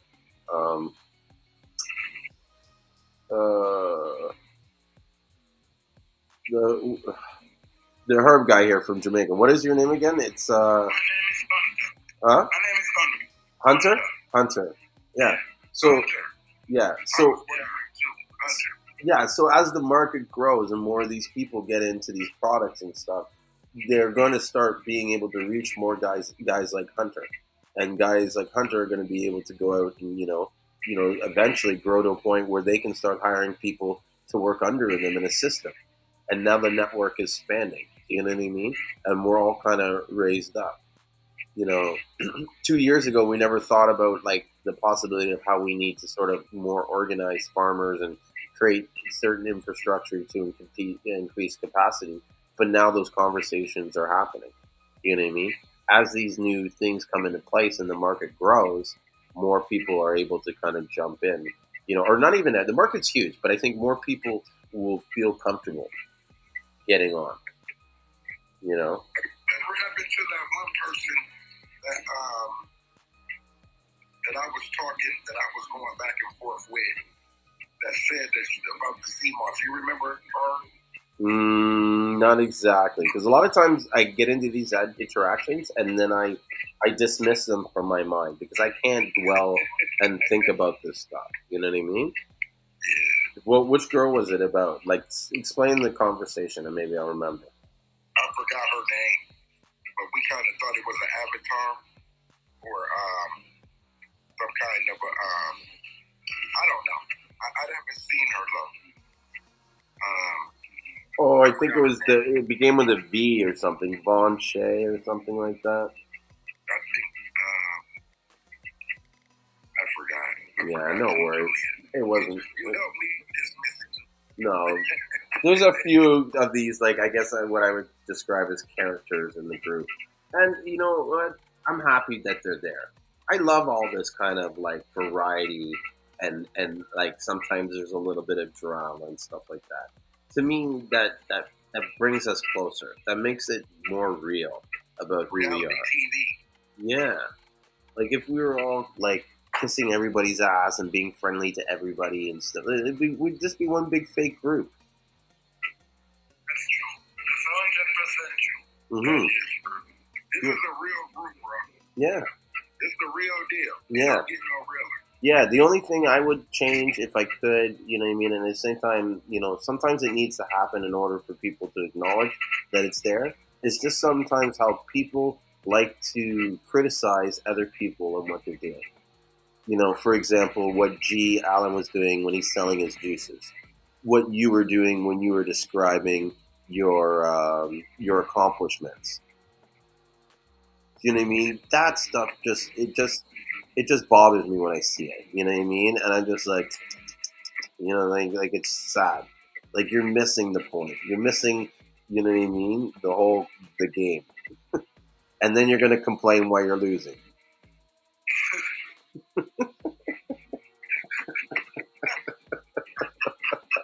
Facts, eh? Facts. What time is it in Jamaica?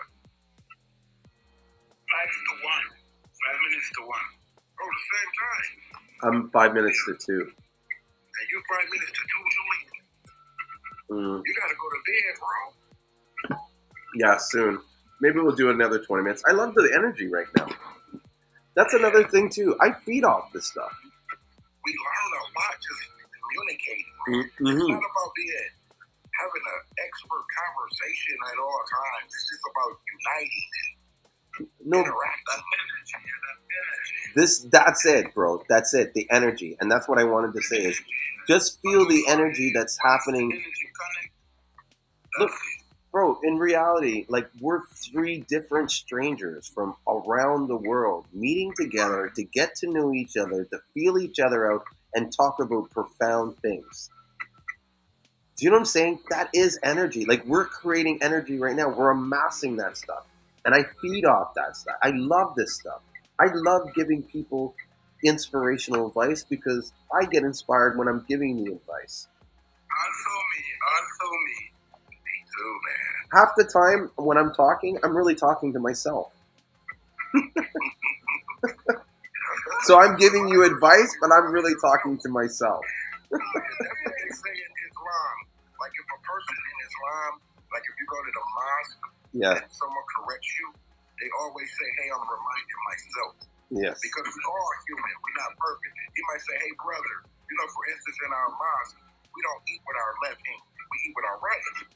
Yeah. So you might see a kid or a teenager or somebody eating with their left hand and you remind them. You know, especially if you're in the mosque. And so you're reminding yourself too. Because anybody can make a mistake. You know? Because, you know, Muslims, we fight with our left hand. Everybody makes mistakes. That's right. So we reminding ourselves. Yeah, too many people are afraid to make mistakes. But this is one thing I've learned in life. It's not about the mistakes. You can't avoid mistakes. Stop wasting your time trying to avoid mistakes. Focus on fixing mistakes. If there's one thing I'm good at, it's fixing mistakes. I'm excellent at fixing mistakes. I'll find a solution to make it work. Do you know what I mean? But I don't spend a lot of time trying.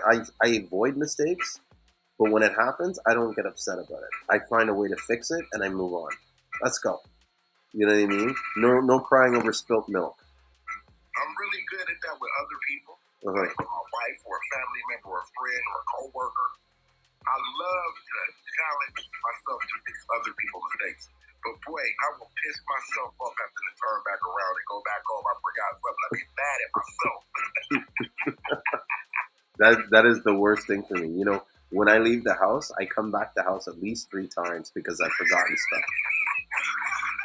It's the 47, Julien. It's the 48. No, I've just been doing it all my life. And so a couple times, my wife, I'll come back and she'll have what I had. Like I'll open the door and she knows what I forgot. She's waiting for me. Oh, you forgot it again. Oh, hi. You're back. Man, I argue with my wife. I said it's been 22 years, and every time I ask you where something is, you don't know. I said, you never once. And one day, man, last month or 2 months ago, I said, honey, I'm missing this, blah, blah, blah. She had it, bro. She said, here it is. I said, 22 years. Finally. Hey, Julien, another, this house is 6,600 square feet. Oh, wow. So when I forget something, and you gotta remember, I'm coming from a 3,000 square foot home and a 1,500 before that one. It's doubling up. If I forget something, I'm running through here exhausted. Oh, for sure. Just leaving something at the other end of the house is a long walk, man. Yeah, And it's I'm a journey. overweight. You need to get some walkie-talkies. I do, man. Had the kids running to me. Yeah. But I don't want them to know where my important stuff at. So I, Yeah, man. yeah, it's crazy, man. Yeah, man. Oh, that's wicked. You gonna move to the States one day? Me? Yeah. Hell no. You don't like the United States? I've never even been, so I can't say. I said I've never been, so I can't say I don't like it. But I've never been to America. no. Why do you talk like us? Hmm? You think and talk like us. Because I live in Canada, and we're better than Americans. But I thought Canadians, don't they sound British? Nah, Where did I get that from? I don't know. TV? Wow. I could have sworn you guys talk Well, we do have somewhat of a kind of like an English accent, and the way we clarify some of the words. But like for the most part, no, we're closer to you guys than we are Canadian. I mean, United Kingdom, and in fact, many Canadians live in America. You know, a lot of your actors are Canadians, and even the artists. When did you guys get your independence? I don't know, 18 something. 18 something? Yeah. That's a funny question because I don't think I remember ever really learning that in school. What is it? I know when Canada Day is, but independence. You've never been to New York, man? Chicago? No. California? Florida? No. I've never had a thing for whatchamacallit, like Americans. Like anytime I've met with Americans, they were always trying to like get into a fight with me or something like that. You guys tend to be really aggressive. Americans? Yeah. You looking at my girl? You're looking at my girl. I know you're looking at my girl. Fuck you, I ain't looking at you. Do Americans, they come there and they get into it with you when they there? Yeah, because, see, there's a border. You know where Niagara Falls is? You heard of Niagara Falls? Yeah. Oh, yeah. Oh, yeah. So Toronto was like an hour drive from Niagara Falls. So as young kids, we'd drive out to Niagara Falls all the time. And so there was always Americans at these bars that we would go to, or strip clubs. And so, yeah, it was just like always getting into confrontations. If not me, like my friends and stuff like that. 1867. That's when Canada got its independence. Or when they slavery ended around that time, right? Mm-hmm. Also for black people. Yeah, and I wouldn't say it's independence, but they broke away from the crown. Okay. Mm-hmm. I think slavery was 1685, maybe. I'm not sure. 1885, I mean. I don't know.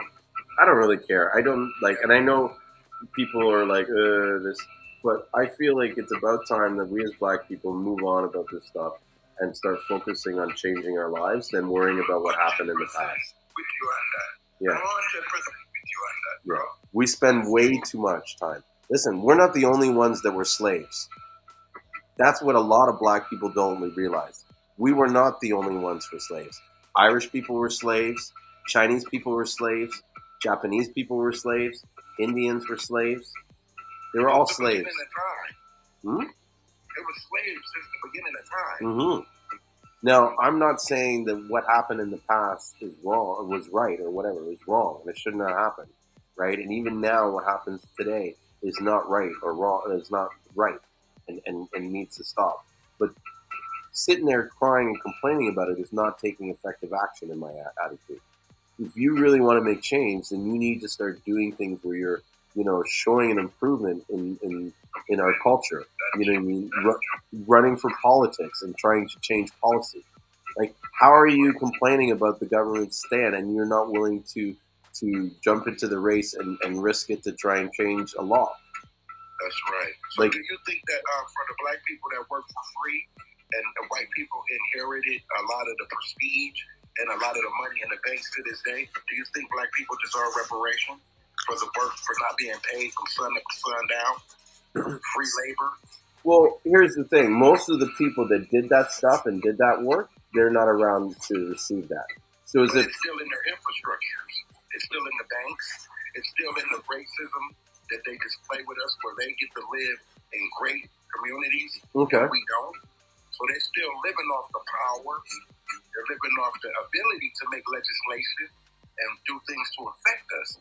So therefore, they inherited the power from money that we work for to gain them that prestige. So you don't think that we have the power and ability? Or you don't think that we have the ability to do what they're doing? Yeah, I think we got the ability to do it, but I just think that as where the world is in America right now, they're in a better position to make laws to enforce racism. So they can do things that can affect my life.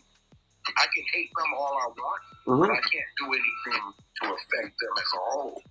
But what are you trying to do to affect them as a whole? I'm saying it's something in a negative context. Yeah. But what they can do things that can affect me. Like I can go to the medical, to the doctor, and racism is in the medical infrastructure. Go to banking and financial, racism against a black man is there. Go to the education institutions, racism is there. So they can do things that affects me and my children and generations of my people. But we can't necessarily do things to affect them. I find that a lot of times we get confused with stuff that's racism and stuff that's poverty. A lot of the things that you're talking about, if the black man had money and was, well off and had a good job and stuff like that, they might not have those issues. Well, no, the tests, Julien, the tests are racist. The tests are made culturally and racially biased. So the racism is in the infrastructure. It's not the cops that's doing this. It's a tradition. I think in a lot of cases with the cops, it comes down to the training and their experience in the environment that they're in. I think that there's a lot of times that we're not taking responsibility for the actions of what our fellow brother is doing. Okay. Do you think when a cop ride down the street and see a white person and ride down the street and see a black person walking, you don't think it's a difference? So that's hard for me to say because in my country, there isn't a difference. Not much. Now, if that black person had consistent habits and traits from someone that lived in a community that was notorious known for, say, drug dealing or something, there is more likelihood that they'll get stopped and questioned. Do you know they did a study? They started off with kindergartners all the way up to elderly. They showed a picture of a black person and a white person and got the feeling. And all of the people, even black people, even children, that the black person was bad. I wonder why. I wonder what would make them come to that conclusion. They said it's just the way he looked.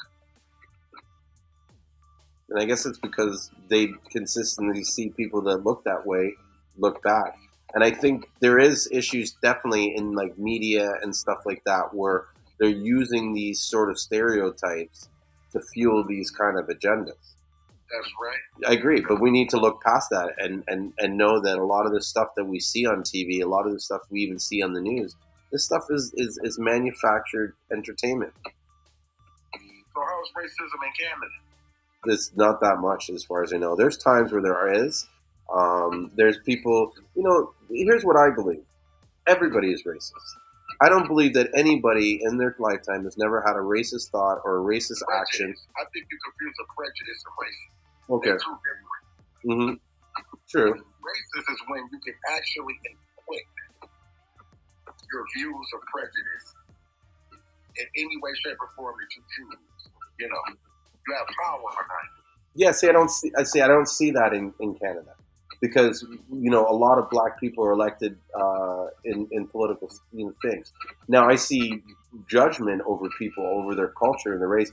Like someone might look at me and say, "Oh, well, this guy might steal or this and that," but a lot of times it's because there's a lot of black people stealing, and I know a lot of people don't want to hear me say that, but you know what I mean.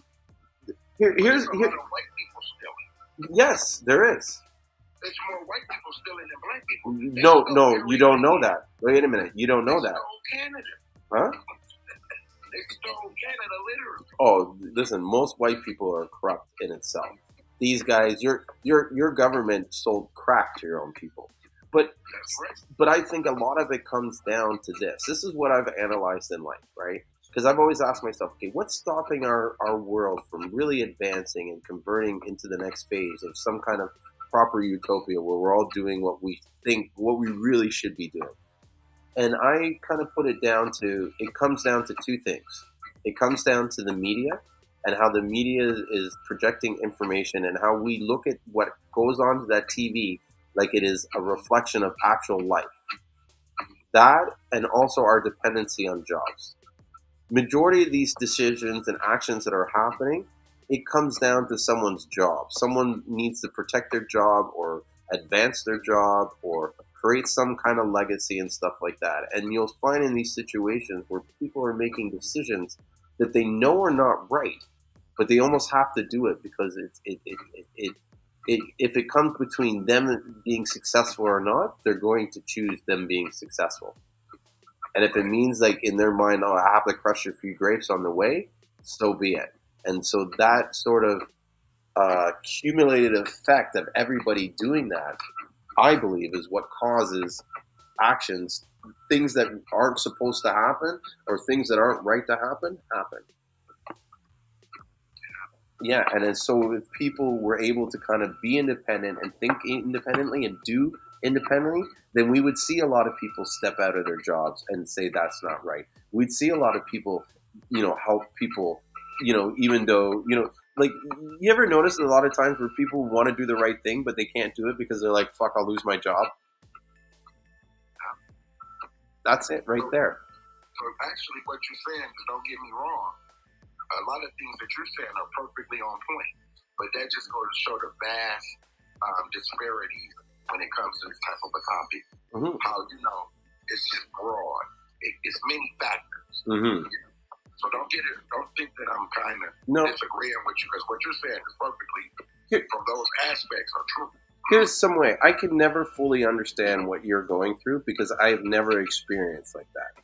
And in some ways, when I talk about what I'm talking, I'm completely ignorant to what, like, it's almost impossible for you to understand because, you know what I mean? You're like, well, you've never dealt with cops down here. And I haven't. I've never dealt with an angry and attitude cop. You know what I mean? All the cops here are nice and respectful. They'll talk to you first and reason with you before they freak out. And then from what I've seen on some of these shows, some of these cops, they have issues and they got like they were bullied as a kid and stuff, and now's their time to do that. But some of it too is the training. Like, you got to think about it. Like, imagine you go to a job where at the end of the job, the roll call or whatever, they remind you to be safe, and this might be your last day. But either way it goes, Julien, it's just like you said. Also, I'm playing the devil's advocate. Yeah. Imagine me and you. We ride in a police car. We work together, and we're in an area where the people literally kill each other senselessly. Mm-hmm. What would we do? How would we react? Exactly. How much faith will we have in circumstances? Mm-hmm. But we're seeing people literally, they're already struggling, but they're literally killing each other for no purpose, no logical purpose. Yeah.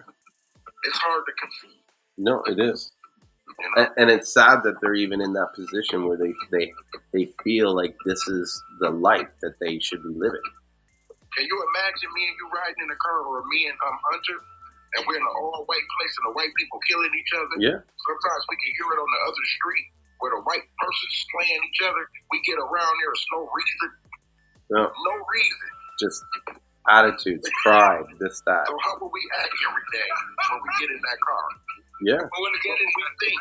When we see a blonde-haired guy walking, you know? Mm-hmm. But see, this is why we as a culture need to do more to help each other out. Because a lot of these guys that are killing the self-essentials, a lot of these guys that are selling drugs, a lot of these guys that are breaking law, they don't want to do this. Do you know what I mean? No one gets up and says, hey, I want to break the law for the rest of my life, and I'm going to go in and out of jail. They do this because they feel that this is the only option they have. This is the best option that they have before them. Now, what if you come into someone's life, any life, and you kind of show them, hey, you know what? There is a possibility. You know what I mean? Here's the door to open. Imagine everybody gave everybody a break to start a business. How many businesses we would have and how great these businesses would be. But I just can't believe, though, on that note, why wouldn't the American government, you know, all the things they did for the Native Americans here, you know, they give them the casinos and different trust land. Mm-hmm. I can't believe they didn't come to the black people and say, hey, guys, instead of letting a lot of foreigners come in our community and open stores, so we're going to help you guys open stores. So we're going to team up with the police department, but why? The gang units, and we're going to let you guys become entrepreneurs and the banks. And we're going to, you know, get you guys where you can have a threshold on your community where you can feel important in your community. But why don't you? But why don't? Street block as a game that you don't even own. You don't own that block because when the cops come, they're going to shut that block down. Mm-hmm. But why do you own that block? Yeah, but why do we need the government to do that? And then this, you know what I mean? We don't. We could be teaching our guys how to do it. We can be going up to these drug guys and saying, hey, you know what? I know you're selling this drugs and stuff like that, and you may rob me or whatever, but I'm gonna fucking go against my better judgment, and I'm gonna try and see if things will work. But I mean, when they come up with their so-called political talk about they want to stop the violence, they want to end the poverty, they want to do this and that in the black community, they never talk about that. It's all lip service. Everybody's doing it because at the end they're not doing it because they want to do it. They're doing it because they have to protect their job. Yeah. Do you know what I mean? This looks good for their job. You know what I mean? But a lot of times, and I've watched people work, a lot of times people that do their jobs, like sometimes some jobs, I'm like, what do these people actually do every day? They just look like they're doing stuff. That's right. And they're doing nothing. Doing nothing. Nothing, man. Like they might do one thing, they might answer a call, they're there for when something goes wrong or someone needs to ask something, but them actually doing stuff, a lot of them don't. More than 1,000 years, Babylon been exploiting human. Because we human on earth more than 1,000 years. You know what's my problem? Sometimes one of these people don't realize what it's like. I realize. You there? I think his Wi-Fi is going out. Oh, I hate that. He was about to say something serious, wasn't he, Julien? He was about to say it, bro. Mm-hmm. Yeah, maybe he'll come back. He was ready, bro. Well, here he says lemongrass might help prevent the growth of some bacteria and yeast. Also contains substances that are thought to relieve pain and swelling, reduce fever, improve levels of sugar, cholesterol in the blood, stimulate the uterus, menstrual flow, and antitoxin. What's that degree, Seamoss? No, that's the lemongrass. Oh, lemongrass. Mm-hmm. You got lemongrass too, Julien? Yep. I got a whole bunch of new herbs Don't in. they grow that in Asia? Or the Asians? Mm-hmm. Asian countries? Mm-hmm. But the lemongrass we have is a little bit different. It's more milder. But I'm saying, this lemongrass, what in relation is it to lemons? It just has the lemon flavor and smell. See, but it's no relation to lemons. No. But see, the only relations is that they both contain the turpentine lemonora or whatever it's called. Oh. Yeah. You ever tried it in a tea? No. Well, maybe before, but not the stuff that I have. I just got it. So the lemongrass, would we do it in a tea or would you put it in food? Tea. You can put it in a tea. A fatigue. It's just too enough people don't know how to write that on it. Most people don't really know the purpose of certain herbs. So them, you really want people know the purpose. It's not herb don't have one purpose.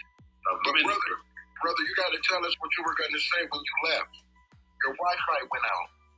Yeah, what I was saying that in the world right now, I found that we humans start of love. That's killing the nation. No love. And love is the key. No one looking out for no one. Most naturally. Someone looking out for your work is important than a person. No, if you check the reality of life, we humans short of love. True. No one looking out for no one because we short of love. No love within us. Come on, look at Jamaica. Damn, I wouldn't even speak of Jamaica. I can't even find the words. Right here in Jamaica, damn. The police system is corruption. The medical system is corruption. The light system is corruption. Water system is corruption. Everything is corruption. Wow. Alright, I can say something to you. A police come here now. Police lock you up in no reason. All months you lock up. Person want to see you, they cannot see you. They're telling your family, go away, we don't want to see you. Sometimes you're in the laptop. Your family is asking for you. He's not here when you use their laptop. Wow. I don't understand why people would do that. Like, why would you just flat out lie and just cause problems? You said early on before that them work. So them telling themselves them protecting them work. Yeah. Wow. It's time now for we human realize and stand up for certain things. That's true. Honestly, it hurt my heart sometimes to see people behave in certain way. Like, not sure with black, with white, with purple or green. That don't make us no difference. We all bleed, we all pee, remember, we eat, we drink, we sleep. We use the bathroom, we do everything. What the difference is with human? Color not making a difference. That's right. That's the truth. Color do not make you know it's all about your mind, what you think. That's it. How you view life. Yeah. Your decisions that you make in life. Yeah, most naturally. Yeah. That's a huge thing. I always have a love human. Because it's love within me. Love, make love conquer for me. Honestly.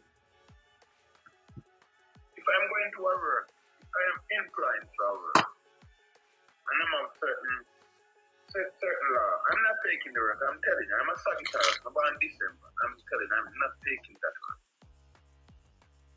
I'm not going to live by that law. I'm not taking that work. But not all of us see life that way.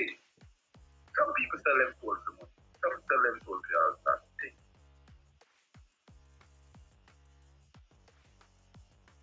Love is the key, the most important thing when you can look out for your brother. The white flip and die just like the fooling. What did you say that last bit? The what? White flip and die just like the fool. Yes. Everybody's the same. I think the difference... Everybody's the same. Yeah, I think, though, the differences... Like, physically, we're almost all the same. Abilities are almost the same. But then there's the desire. And some people are able to practice or use more desire than others. What's not sure? That 100%. You're right. You're right, 100%. Yeah, and then that desire, like sometimes I look at some people and I'm like, why can't these guys get it? And then when I look at it, I'm like, I don't think they really want it. Thank you very much. You understand what I'm saying? It's also coming to me sometime and I preach. But then, to me, my knowledge, I am 40. I'm 41 right now. I might look like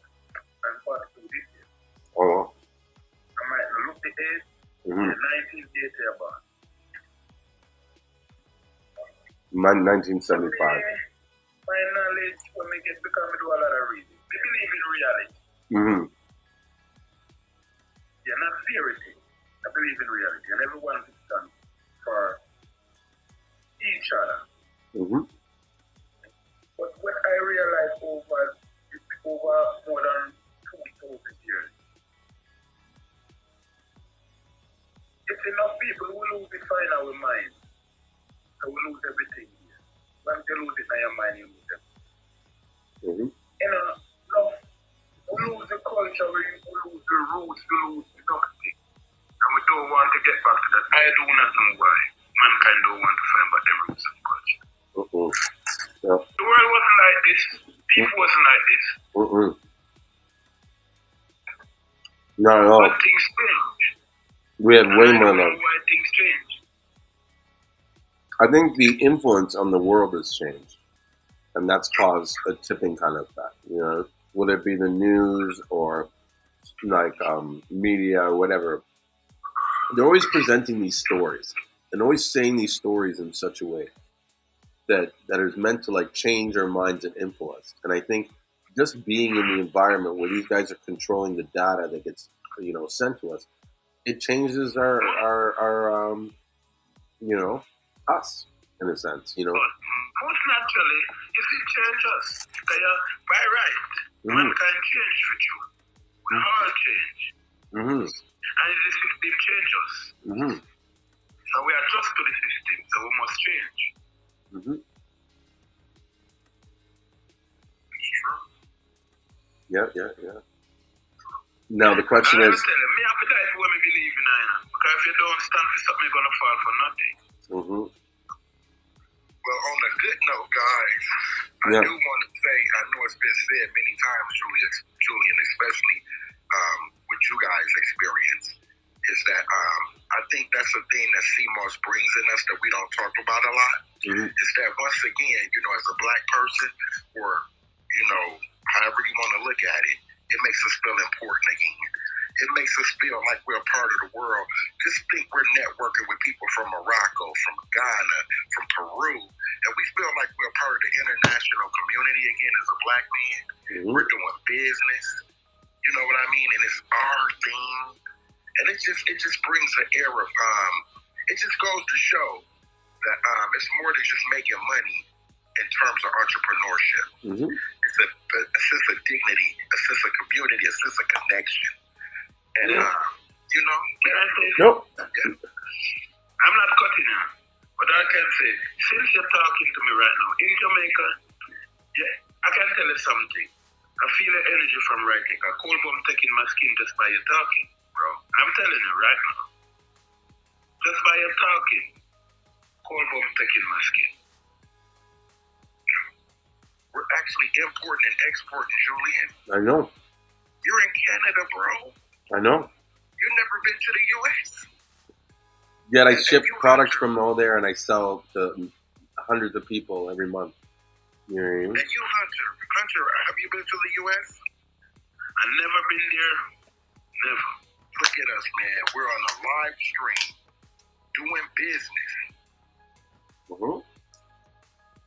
I remember when people used to say, "Oh, the white man in America, they don't want the black man in the international trade." And things like that. Yeah, but who said that? Who would say that? Back in the old days. I know, but when I was a kid, I used to hear.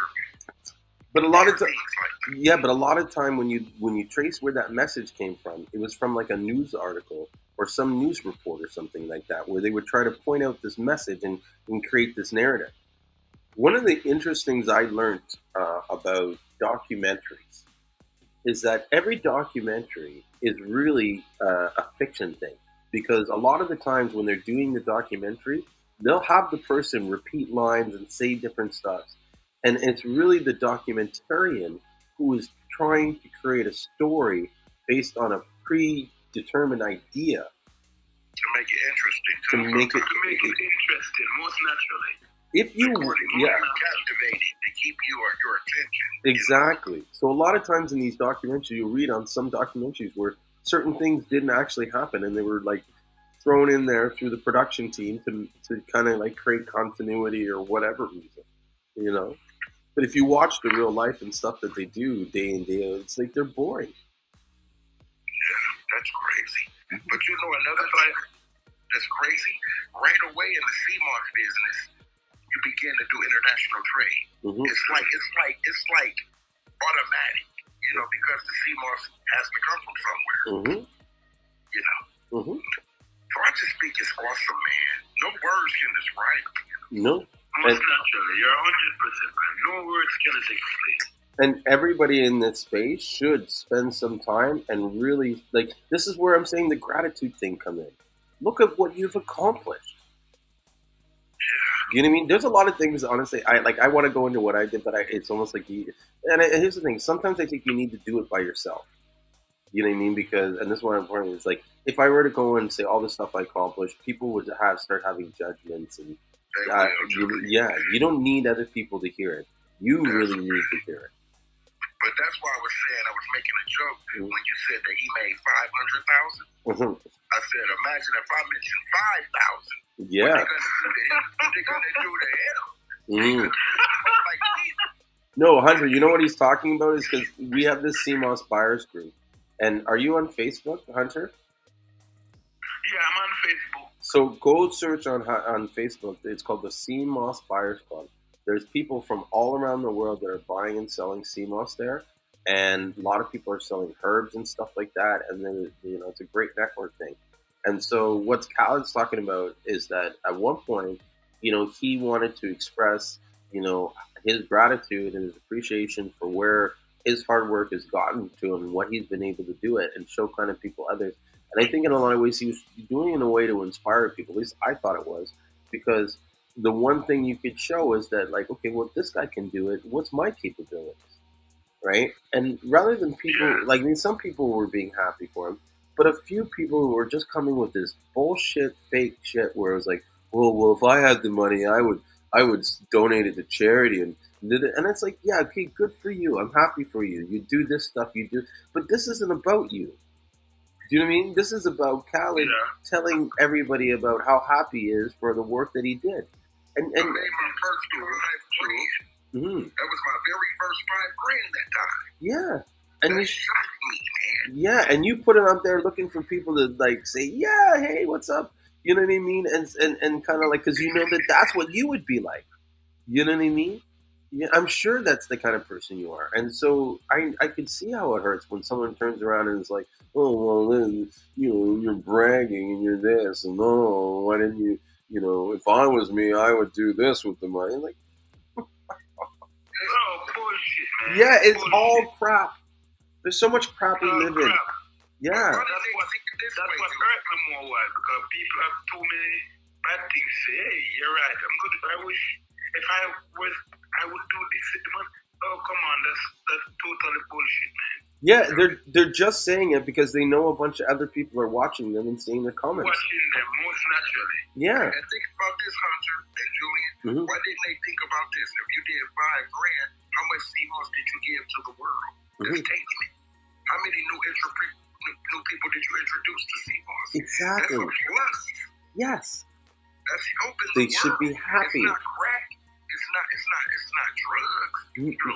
not heroin. It's not heroin. Yeah. I find that sometimes many of these people that are in that, it's unfortunate, but they lack the experience about understanding how to create money. Bro, I can do anything, and you know what I mean? I know how to create money. So it doesn't matter if I'm selling Seamoss or I'm selling widgets or I'm selling upside down babies. The same rules always apply. Trust me, I don't even know what an upside down baby is. I just made that up. That's true.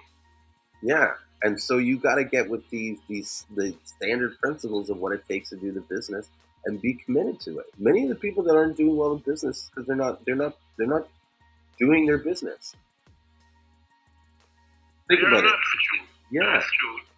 Yeah, if you're not spending every available time trying to grow or learn to grow or better yourself, and that's a good question, and that's something I need to ask myself too.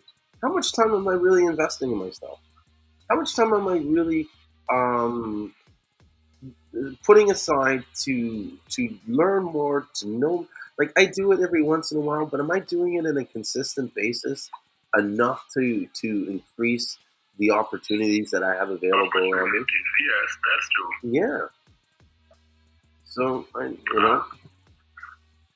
think we all need. I always tell people, I'm in this not just for money, but to help people overall. I love to see everyone get healed overall. Our money is not all over. I'm telling you. Yeah. I'm in it to heal the people. Money comes, but if you dedicate yourself to money, it's not going to work. That's why I said to you earlier, I adore you, bro. I adore you. Because I always listen to you, I listen to your words, what you say, bro. I'm telling you. Thank you. I appreciate that. But I know this, I know, and I don't like to pretend or make anybody or mislead anybody. I'm not doing it to better people's health. I mean, I know it sounds blunt to that. I'm happy that people are doing this to better their health, but I'm doing this to make money. But the money I make, it's like I'm using it to change people's lives. That's what I understand. Well, you understand totally what I'm saying. Yeah. If you spell it out right there. But I don't like. One thing I find that a lot of people don't realize is that if you really want to help people, if you really want to heal people and stuff, you either make a lot of money and use it to help people, or you give away your stuff for free. Think about that. How many people are really giving their stuff away for free? And I'm not judging you, right? I'm more putting it as an open question. It's true. All right. Because I'm going to tell you something. Yeah. I sent a customer some blue version 2 weeks ago. Them other stuff, but I sell. I sell them and I give them. And giving the person, it cause an argument. Meaning the person talking all sort of crap. She's from America. And when I really look at it, I'm doing it from my heart. I could sell you it, but I said, no, I'm giving it to you. Remember, it's my card. Me pay for shipping. So I'm going to give you it. I ship it with your good. I could have shipped exactly your good and give it from my heart. Now, I sell you some soursop leaves. You have it nearly a month. I'm just showing how mankind flex. I gave you the soursop leaf and the blueberry vein. And they came back a month after, telling me that someone find insecurity. And I must give you back your money. All this time here in a business, 2 years. How many things I give you? I give you 20 bar, 24 bar as a natural soap. Alkaline and Seamoss. I mean, never collect $1 from you. You know how me feel last week? That person embarrassed me on the phone. And on the phone in my ear telling me that they want them $400. So I said, you do not spend $400, means I'm going to give you back $400. So I see that sometimes you do things on your heart. When you love people, take it for granted. Yep. But you know what? That doesn't mean you stop doing it. I never stop. I continuously. Because always do it. Whether that person appreciated it or not, that's not the purpose of why you're doing it. You're not doing this so that people appreciate it. Yeah, no, I totally understand. I mean, it happens to me a lot, bro. And what's sad, and I hate to bring up black people all the time, but honestly, majority of the time when I'm getting burnt or ripped off, it's by someone that's black. I have more people scamming me on my subscription service. All of them are black. And it hurts me. Because I'm just like, why are you doing this to me? Doing this most naturally. Yeah, like, you're supposed to help me. You know, I'm supposed to help you. Like, we're supposed to work together. Like, what is this game? So you can go back to your friends and be like, ha ha ha, I got an extra $40 from him. Yeah, what is that? Yeah, a lot of times when they do it, it's because it's almost like it's like a victory or something like they want. You know what I mean? It's like this small thing in their head, and it's sort of like it's a reflect of the lack of what they have in their life. and I feel bad for that. You know what I mean?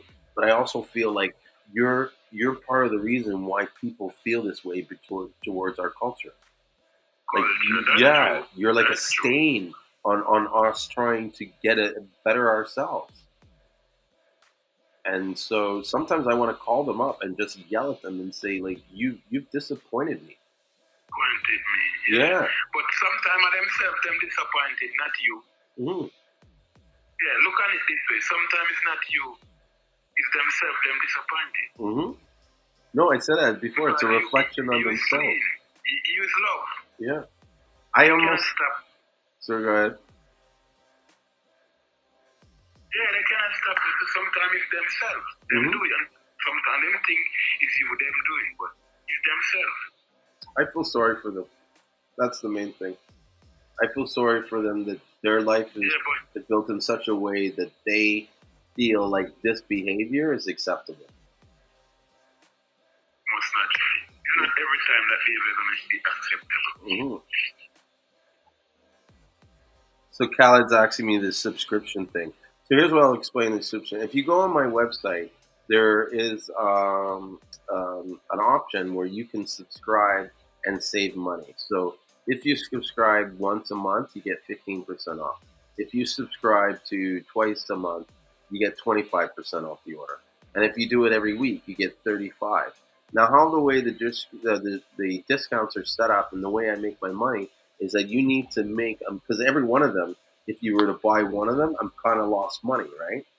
The idea is that by you making a minimum amount of purchases, I end up making more money by locking you in on that deal, right, over the whole time. Okay. Now, if you subscribe to one of them and cancel it right away, it offsets the sort of like the formula that I use to exact the profit. Yes, and I lose. So what a lot of them do is they will subscribe to the 35% one, and they will take, so they get 35% off the package, they'll order it once, and then they will either cancel it, they will remove money from the credit card so they can't be charged, or they will call me up and pretend like they didn't mean to order it and it was an accident. I know it's not. Yeah, I know it's not an accident. There's signs everywhere. You have to select it to get that discount. Like, you have to press the button and say, this is the option I want. And then when you check out, it says you're buying this, you're committing to such and such time, and a cancellation will cause a service charge. Oh, I didn't know what I was doing. I ordered, like, you didn't notice that the price was 35% less when you paid for it? Oh, bullshit. This is what I'm saying. A lot of times people tell me these stories, and it's like, bro, like, I can't get into details of how my life is, but I can say this. I've been around the block. I could wear a t-shirt called Been There, Done That. Do you know what I mean? No, seriously, bro. I've had every single job. Do you know I was a Chinese chef? You want to hear something crazy? You know I was a Chinese chef? I used to work in a Chinese restaurant cooking food. I can do stir fry. I can make hot and sour soup. I can make an egg roll. Sweet and sour, like spare ribs, no problem. I can fucking walk it and... Do you know what I mean? So I've been in these all... You want to hear a funny... Most naturally, you've been here and done that. Mm-hmm. You want to hear a funny story about, like, cultures and stuff like that? So when I was 15 years old, right, my mom had this rule that if you dropped out of school, you had to work. And so for me in school was just too easy. And I just wasn't challenged enough. So I would never really go and I would miss. So I had to get this job at this Chinese restaurant. It was called Holy Chow. It was like, in Toronto, it was like the fast food Chinese restaurant. It was a franchise and chain, right? And so I went to work at this new location. They had to train us and everything. Like, I went to this Chinese restaurant where this guy that barely spoke English taught us how to do all the Chinese food and stuff like that. So the whole staff was non-Asian. And that was sort of like their thing. Like, this is going to be the first non-Asian Chinese food restaurant and this and that. Yeah, so there was all these white guys in the group, and they're like, yeah, we're going to beat them. We're going to show them how to make the food and blah, blah, blah. Bro, within the first day of opening, we ran through about a week's worth of prep because we had a Chinese guy authenticating all our dishes, and it was like 1 out of every 10 dish was being accepted. All the dishes were being thrown out because they weren't making it right. Whoa. Yeah, Damn. and within I think 2 weeks, they ended up firing the whole staff. Now that was Damn, one. you're kidding, bro. Yeah, now that was one situation where. For real? Yeah, but what's interesting in that because I quit just before they had that job. I hated that job after a while, and that was probably one situation where I was asking myself, is this because I'm black, but I realized it was probably because I was more young. And what happened was because I was 15 and everybody was like 25. I was the youngest guy on the staff, And and was the youngest guy there. yeah, and I remember having to work. They were supposed to work, I think, 5 days on, 2 days off, or I think it was 7 days on, 2 days off, or something. And I was getting to my time where I was supposed to take my time off, and this white guy put in some request to go see his grandma. Now the guy had already gotten his time off, but he wanted to get extra time off. Extra time off. Yeah, and the guy was kind of like, and when I put up a stink and argued about it, I'm like, no, this is my time. I need it off. I've been working 7 days, 16 hours, or whatever. I'm a fucking 15-year-old kid. Whoa. You know what I mean? Doing the hard work. Yeah, you're young. Yeah. Of course, you're young. Yeah. You need your time. Yeah. And so they were like, no, this and that. We need you. And, rah, rah, rah, and you got to think about the team. And I was like, fuck the team. So I got my check and I never showed up again. I left. Because I was like, no, I'm not living in an environment where they're going to, if I show up and do this, what does that say about me? Now you can walk over me every time. You know what I mean? And so I left that. Yeah, and within a week after I left, I rode by there on my bike, and they had fired all the staff, and it was like all Chinese people in the restaurant. So it was like their experiment didn't last. It lasted like 2 months or something like that, and the whole staff was gone. Yeah, so much for your high fives. Huh? Oh, it seems like you was holding up the Chinese shop. Yeah, man, maybe.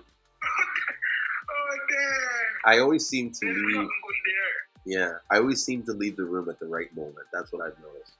Like just before the things about the crash or whatever, I'm out the door. Yeah, you Yeah, leave. yeah. You got the energy, man. You feel the energy, so you work with the energy. I do have that sense of energy. One thing that happens to me that's really crazy, and you won't believe it until you hang around me a lot. I will come into a place that's completely empty, and within 20 minutes, the place is full and packed. Full. Yeah, to the point where I will You have look. an influence then. You have a good influence. And I would look at the room and be empty, and I would say to whoever I'm with, I'd say, watch, 10 minutes from now, this place is going to be busy. And then 10 minutes later, we look around, every chair is full, and they look at me like, prediction. You can predict. You can just feel it. That's energy. Yeah, Feel it. you feel You it. believe in yourself. Yeah, I'm just naturally that Once attractive. you find yourself and you find that energy, you know it's not impossible. You believe. Come on, man. Yeah, you believe. It's energy do a lot. It's what you put out in the atmosphere, you get back. You have to have that desire and that belief. You have to have that. So how you go along if you don't have desire? Yeah. The desire is the energy that That's what transmutes keep it. you going, desire. Exactly. And it's that desire that I know is the secret ingredient in what is required to make money. Listen, before I did this, in running this business, 90% of the stuff I'm doing, I've never done before. I have no idea what I'm doing. Damn. Think about that. But my desire to want to know how to do it, to figure it out, that's what's carrying me through. It's true. Yeah. It's true. Yeah, if I didn't want this as much, if I didn't have the desire, I wouldn't be doing it. You'd be like, oh, this sucks. I don't want to get out of bed. You wouldn't be on live with me right now, neither. No, you know what it is? I'll get you 100%, bro. Yeah, for the reason why I'm on this light, like there's that desire, that energy, because I know you never know what's going to happen. I might gain something. It's so much opportunity. It's true. And you feel it and you see it. So you cannot give up. This is your task. Oh, look, some Super Masasita Power Force says, I pray that Jah will allow your business to thrive because what you're doing is helping the people. Thank you. People. I appreciate that. You're doing is helping the people. Yeah. Well, you know what? I've always said this. I get my drug is watching is being a part of people's profound change in their lives. You know what I mean? Like doing something that you see changes something and sets Changing people, yeah. And bringing people, like changing people and bringing people together. Yeah. Because when you do, because when you do that, they create this energy, and I feed off that energy. I mean, that's why in some ways, like with my real estate, I love doing that job because I love seeing how someone can take, and purchase a property, invest in a property, and how it really changes their life, and how I see how it changes my life when I buy a new house, and I think about how they must feel when they're in their new house. You know what I mean? Most naturally. Yeah, that's true. Yeah, like for instance, recently we did this transaction where I sold this guy's house and I sold his father's house, and the father has been living in this house for like decades. Like when he bought the house, it was $35,000. Imagine this: he bought the house at $35,000, and I sold the house for $1.17 million. Damn. Yeah. So $1,117,000 I sold that property for. Imagine what you'd be going through your mind when you have this house. And so in the beginning, he, not to say that he didn't like me, but he didn't trust me. He didn't trust any agent. Okay, so imagine you're coming into an environment where this guy is kind of like, okay, what's going on? What are we getting into? What is this? Asking all these questions and stuff. And you can feel the body language like, oh, not one of these agents again. He's going to roll over us and just use us and take the money and gone. Yeah. And so to be on, to after the transaction, to have this guy almost be kind of like, so when are we hanging out for beers? You know what I mean? Like we're all buddies now, like pals. Yeah, he loves me now. Yeah, and what? Mm-hmm. And then what's crazy is these people were such good. I told them, I said, God, you may not go to church and stuff like that, but all the things that you're doing in life is causing God to bless you and through these blessings. Okay, so to give you a paint your picture, this Toronto market is extremely super hot. Okay, there's not enough properties for the amount of buyers. And every house that usually goes on sale, there's about 20 people putting an offer.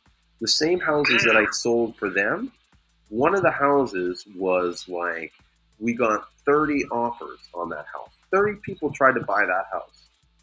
The same one that we posted. So that's an example of how much the market is.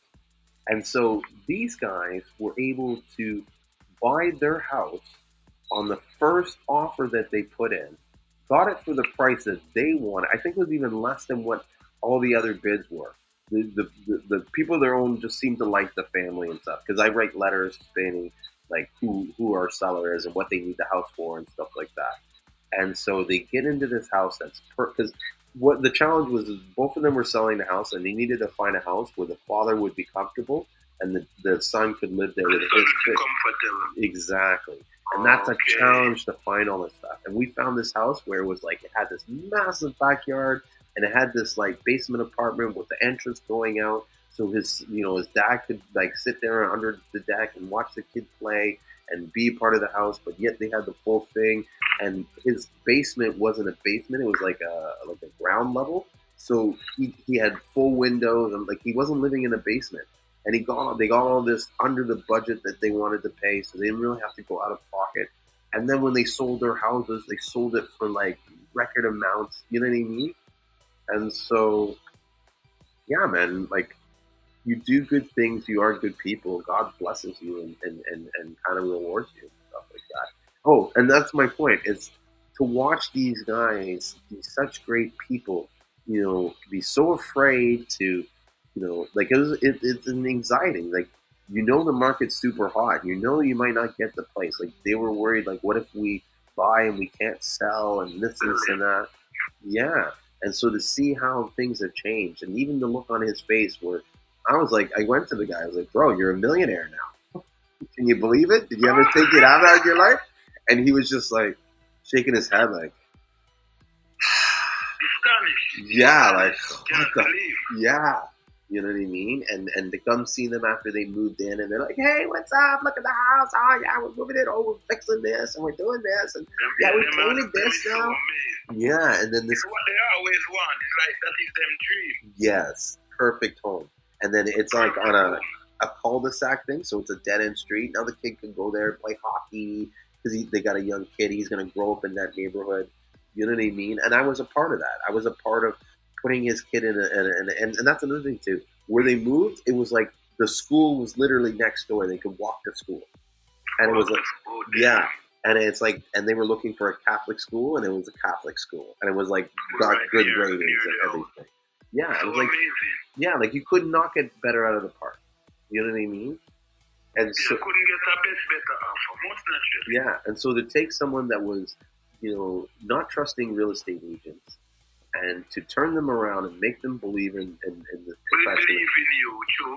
Yes, and then to put them in the perfect house that they're probably going to remember for years to come. Yeah, that experience that they had with me when we laughed and joked and looked at all these houses and had all this fun. Because when you buy a house with us, it's an experience, like me and my wife. You know what I mean? It's not we're like we're laughing, having jokes, cracking shit. Oh, I'll put a hat on and make funny stuff. You know what I mean? Yeah. Dude, it's fun buying a house with me. Trust me. But you make them feel at home. You make them feel different. In the first half, that's typically human. But afterwards, them feel your energy. Mm-hmm. But I feel that energy. That's what I'm saying. Like, that's my drug. That's what gets me going and saying I want to go sell another house. Most naturally. Yeah, because there's a lot of rejection in real estate. Some days I don't do it as much now, but there was times when I was prospecting where you would have to get on the phone for 2 hours and be told no every day. No, I don't want to sell. Yeah. No, I don't want to sell. Why the fuck are you calling me? Hang up. Oh. But I would always learn that and this is what people need to understand, it's the desire. Because I knew all I needed is one person, and I can change their life. Okay, you don't want your life changed? Fine. You want your life changed? No? Okay. You want your life changed? No? Okay. You can't take the rejection so seriously. You know what I mean? You almost want the rejection. Because, for every rejection, you're getting close to a yes. Closer. Because it's it's statistically known that I think the standard conversion rate is 2.5%. So as long as you're meeting the minimum standards of what you need to present to get someone to buy, you should be getting at 2%. So that means you want to sell a house, you need to speak to 100 people to find 2 possible people that are interested. Right? The 100 must find 2. Yeah. Must. Yeah, and that might sound a lot, and that might sound a lot of work, but when you think about it, these 2 people, when they do complete the transaction, at least in Toronto, that could represent $20,000. So, knowing that, are you telling me you're not willing to have 200 people say no to you to get 30? Like, if I told you, just listen to ask these people, these 300 people a question, and they'll give you an answer yes. Different answer. Yeah, they'll give you an answer yes or no, and at the end, we'll give you 30,000. Would you do it? You know what I mean? And if your answer is yes, well, then that's business. That's sale. Yeah. Go out there and get told no so that one person can say yo and you make your money. But too many of us are afraid to go out there and say no. Too many of us are like, oh, no. This is something I tell people a lot. Stop predicting the future. You're not a fucking Swami. So don't tell me that you know that this person is going to do this or they're going to look at you at the bank this way. When did you apply for this? When did you do this? You didn't. So you don't know what they're going to do. That's true. And this is what I've learned in my life. God does amazing things. God has done things. And that's why I don't predict the future anymore. Because I don't know when God's going to step in and change it. And so, yes, I might think that that's going to be that way. But when I step up to the plate, God might have a different plan for it. Different plan for you. That's true. Exactly. 100%. And you'll never know until you try that and find out. And what is the consequence? You end up getting the answer that you thought you were probably going to get. And that's okay. You're not going to die. If you're not trying, you can't know if it will work. Yeah, too many people are afraid to fail. And I think I said this. Right. That's what everyone feels. Yeah, because in TV and all this stuff, we're conditioned to believe that failure is bad and it's wrong and You know what I mean? No, catastrophic failure is, self-imploding it is, sabotaging something is, but trying something out to see if it works and realizing it doesn't work isn't a failure. No, it's not a failure. No, not really. Not if you don't want to look at it that way. It's a lesson. It's an experience. It's an experience, a learning lesson. Mm-hmm. They experience something different. Yeah, but at the end of the day, it doesn't matter if you make 30,000 mistakes. If you know how to fix all those 30,000 mistakes, then you're still right where you were. Do you know what I mean? Like, I understand. Yeah, we need to spend more time learning how to fix our mistakes rather than trying to avoid them. Or run from it. Yes, run from them. Or run from our fears. And we're supposed to face with fear. Yes. Because we're supposed to face it. Because in facing your fears, you see reality. That's true. You see what really happens, and then you understand whether or not you're going to die or not. One of the things that, an exercise that I did that kind of led me to this realization is, I have a swimming pool, and a lot of times I don't turn the heater on to save money because I'm super cheap, right? And so that causes the pool to get really cold. And so sometimes I like to go and dip in the morning, but the pool's cold, and I know the pool's cold. Right, so I'll sit there and look at the pool and be like, "Oh, it's cold. Oh, it's gonna freeze. Oh, I'm gonna hate it." And then, so what I started doing was conditioning myself to push myself to just jump in the pool and feel the experience. And so in the beginning, I hesitated, but after I did it a few times, and I realized that, oh shit, it is cold, but it's only cold for a few seconds, and then I can get used to it, and something else happens. Now, I don't think. I just jump in the pool. I jump in, most naturally. Yes, and it's because I've gotten comfortable with dealing with the result of it, what happens if I make a mistake. Oh, okay. Do you understand?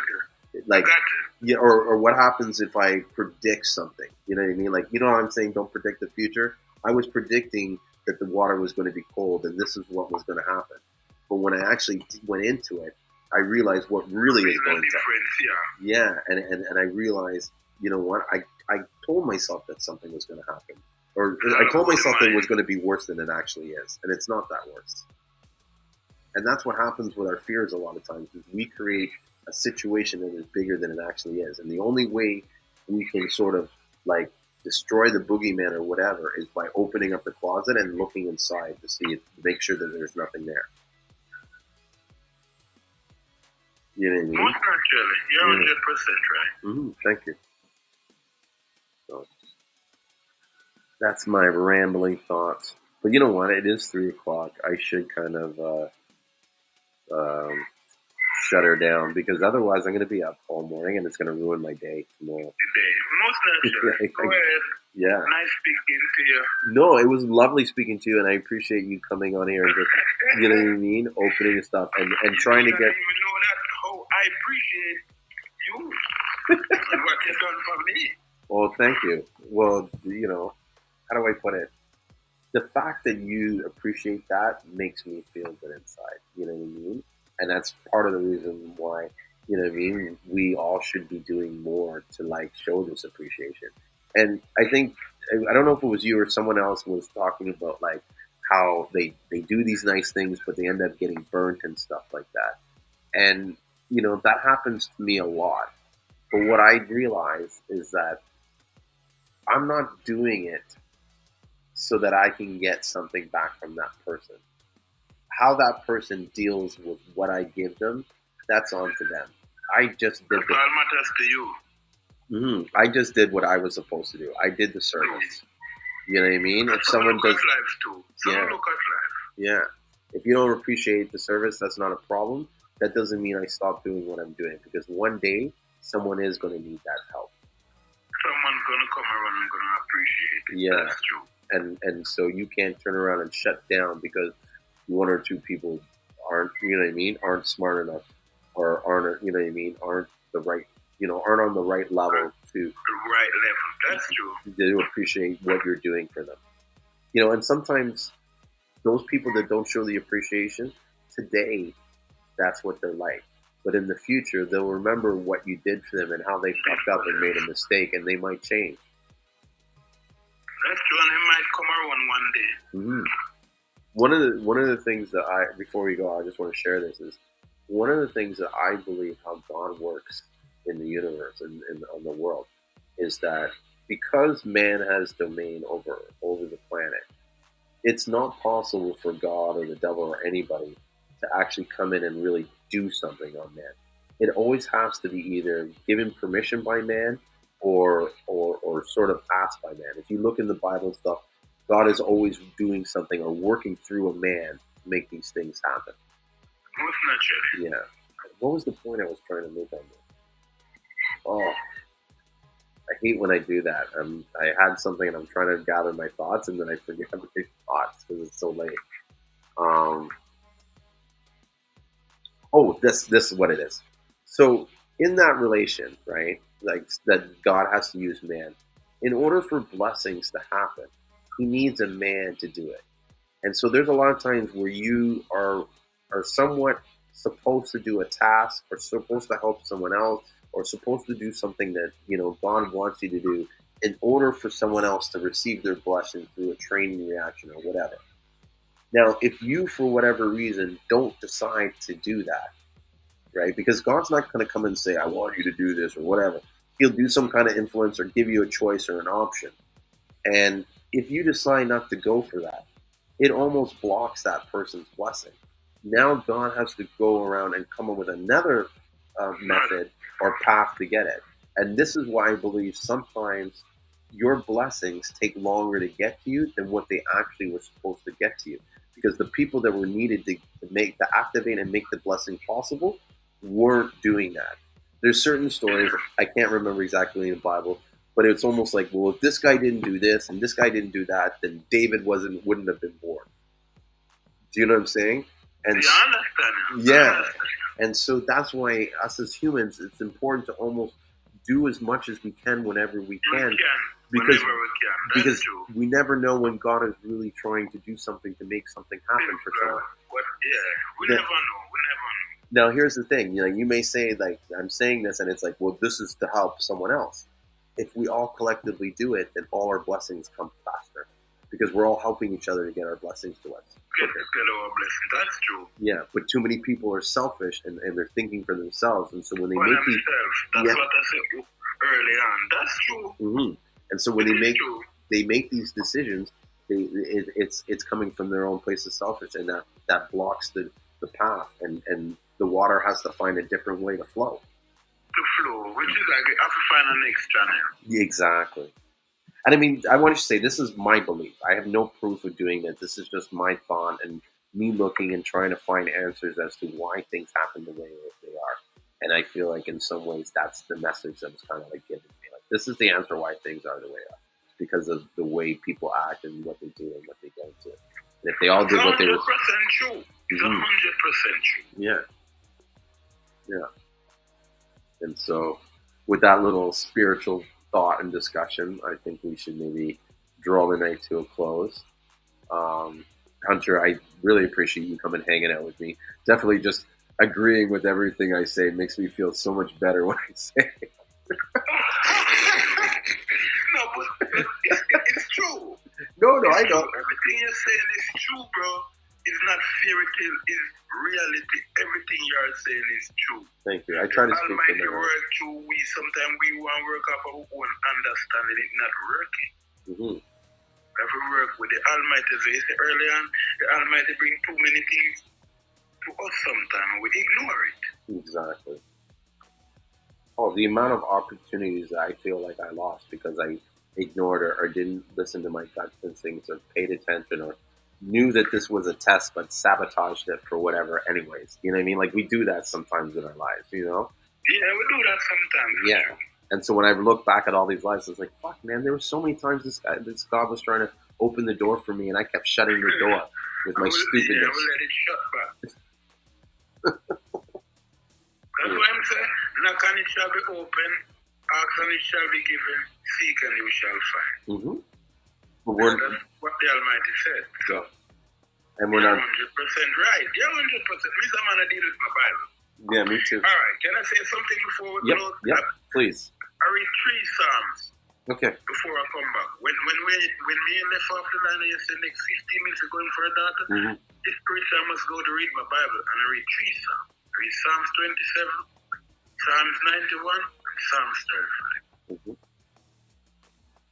That's how my spirit works. If spirit send me to do something, I do it. I don't go off on my own understanding. Yeah, because sometimes you never know what the action is going to lead to. Going to believe too, most naturally. Yeah. You know that what's crazy is my spirit told me to go out and create this Calendly link and offer my knowledge and you know, basically, like, if you want to scale and stuff like that, to offer my information to people. And I did that for free as a way of service. Like, I want you to serve people that way. And that's how I met Alexio. Whoa. From the Shark Tank. He called me to do that. You know what I mean? Probably if you just telling yourself you're going to do it for money, probably you wouldn't meet him. No. Not even just that. It just wouldn't have gone off. You know what I mean? Oh, that's true. Yeah, or it wouldn't have gone the way, you know what I mean, it would have, or, you know what I mean? Like we don't do enough selfless acts. You know what I mean? Wow. And to be honest, even if Alexio didn't call me, I was so happy to do that stuff. Because I met so many cool people. I had so many great conversations. You know what I mean? Like, I sat there and had a conference call with this family in Grenada. Or not Grenada, sorry, St. Vincent. And helped them plan and strategize their marketing strategy on how they're going to get their product out there. And all this stuff. And to watch this daughter, with her father, who's the farmer, and I know what he goes through to do the work, and he's watching me and listening to us talk, and just kind of like blown away, like, wow, I can't believe this is all happening. Because a lot of these guys have been working for years, sweating away with the Seamoss and not getting a reward from it. Now Seamoss is trending, and a lot of times these specific farmers or stuff are getting cut out of the market because they lack the knowledge, and not even just the knowledge, but the confidence that they can do this and this can work. And then I sat there on the phone call and convinced them, like, you can do this, trust me. And showed them all the stuff that they need to do. And then to see them take that and apply to that, bro, like, fuck, I cry when I watch their shit. Do you know what I mean? And that makes me feel good. And when I feel good, I'm happy. And when I'm happy, that's when I make the most money. Yeah. Because you're happy. Yes. And when I say to make the most money, I mean the most opportunities happen, the most surprises happen, the most breaks happen. You know what I mean? People call me up and they're like, hey, I just want to buy all the Seamoss. And it's like, well, where did you come from? You know what I mean? I understand. Yeah. But you're doing everything from your heart. So that's why. I'm trying to. The Almighty see. The Almighty do. They're doing it from your heart. All right. I see a lot of people doing information, and you have to pay them. Yeah. So, most naturally, you're doing it free. Yeah, I should charge stuff. From your heart. You're doing it with love. Yeah. And I enjoy it. But I am getting something out of it. You know what I mean? That's the most important thing. You're enjoying it. But I get something out of it. I'm just not looking at it getting it monetarily. Most naturally. So again, I'm going to let you go and sleep. I know you have a long day tomorrow. I know, and I'm feeling we're going to start another conversation if we don't cut it off soon. That's typically me. But again, thank you. I realize that, but time is going, and I really want to go and get your rest, because you have a lot of people dealing tomorrow. Yes, that is correct. So thank you so much, Hunter. I appreciate it. You're welcome, 100%. I thank you. But hey, and listen, Hunter, anytime you ever want to call me, like, on the DL or whatever, like, you know, send me a message. We do a phone call. If you have any issues with your business, you even just want to run ideas. Like, sometimes I may know the answer. Because I really want to. No, not now. One-on-one about business and all. Because tell you the truth, I never do business yet, but just the spirit that said do this. So me just had do it. Honestly, bro. Well, then call me because that's what I'm trying to say to you. Not tonight, but call me whenever. Like, call me next Yeah, week. I Call will. me 2 days from now. Whenever you have time, call me, and I'll put some time and I'll see what I can do to help you. Thank you very much. No problem. My pleasure. Yeah. Okay, and with that, have a nice day. You too. You have a good night. Peace. God go with you. Thank and you. Peace. God bless you. Yes, peace with you too. Thank you so much. Yeah. Bye bye. Bye bye. What a nice guy. Great guy. I love doing these lives. And thank you for those that have stayed so late to watch me. It is really an honor to see even 3 or 4 people at 3 in the morning listening to me ramble on about life and my thoughts and feelings. So thank you. It's an honor and it's flattering to see this. So I hope I see you guys next time on Sunday when I will continue the talk discussion about Let's Talk About Seamoss. All right, and don't forget to take your Seamoss. Take care. All right, good night, guys. Don't forget to take your Seamoss. I'm tired.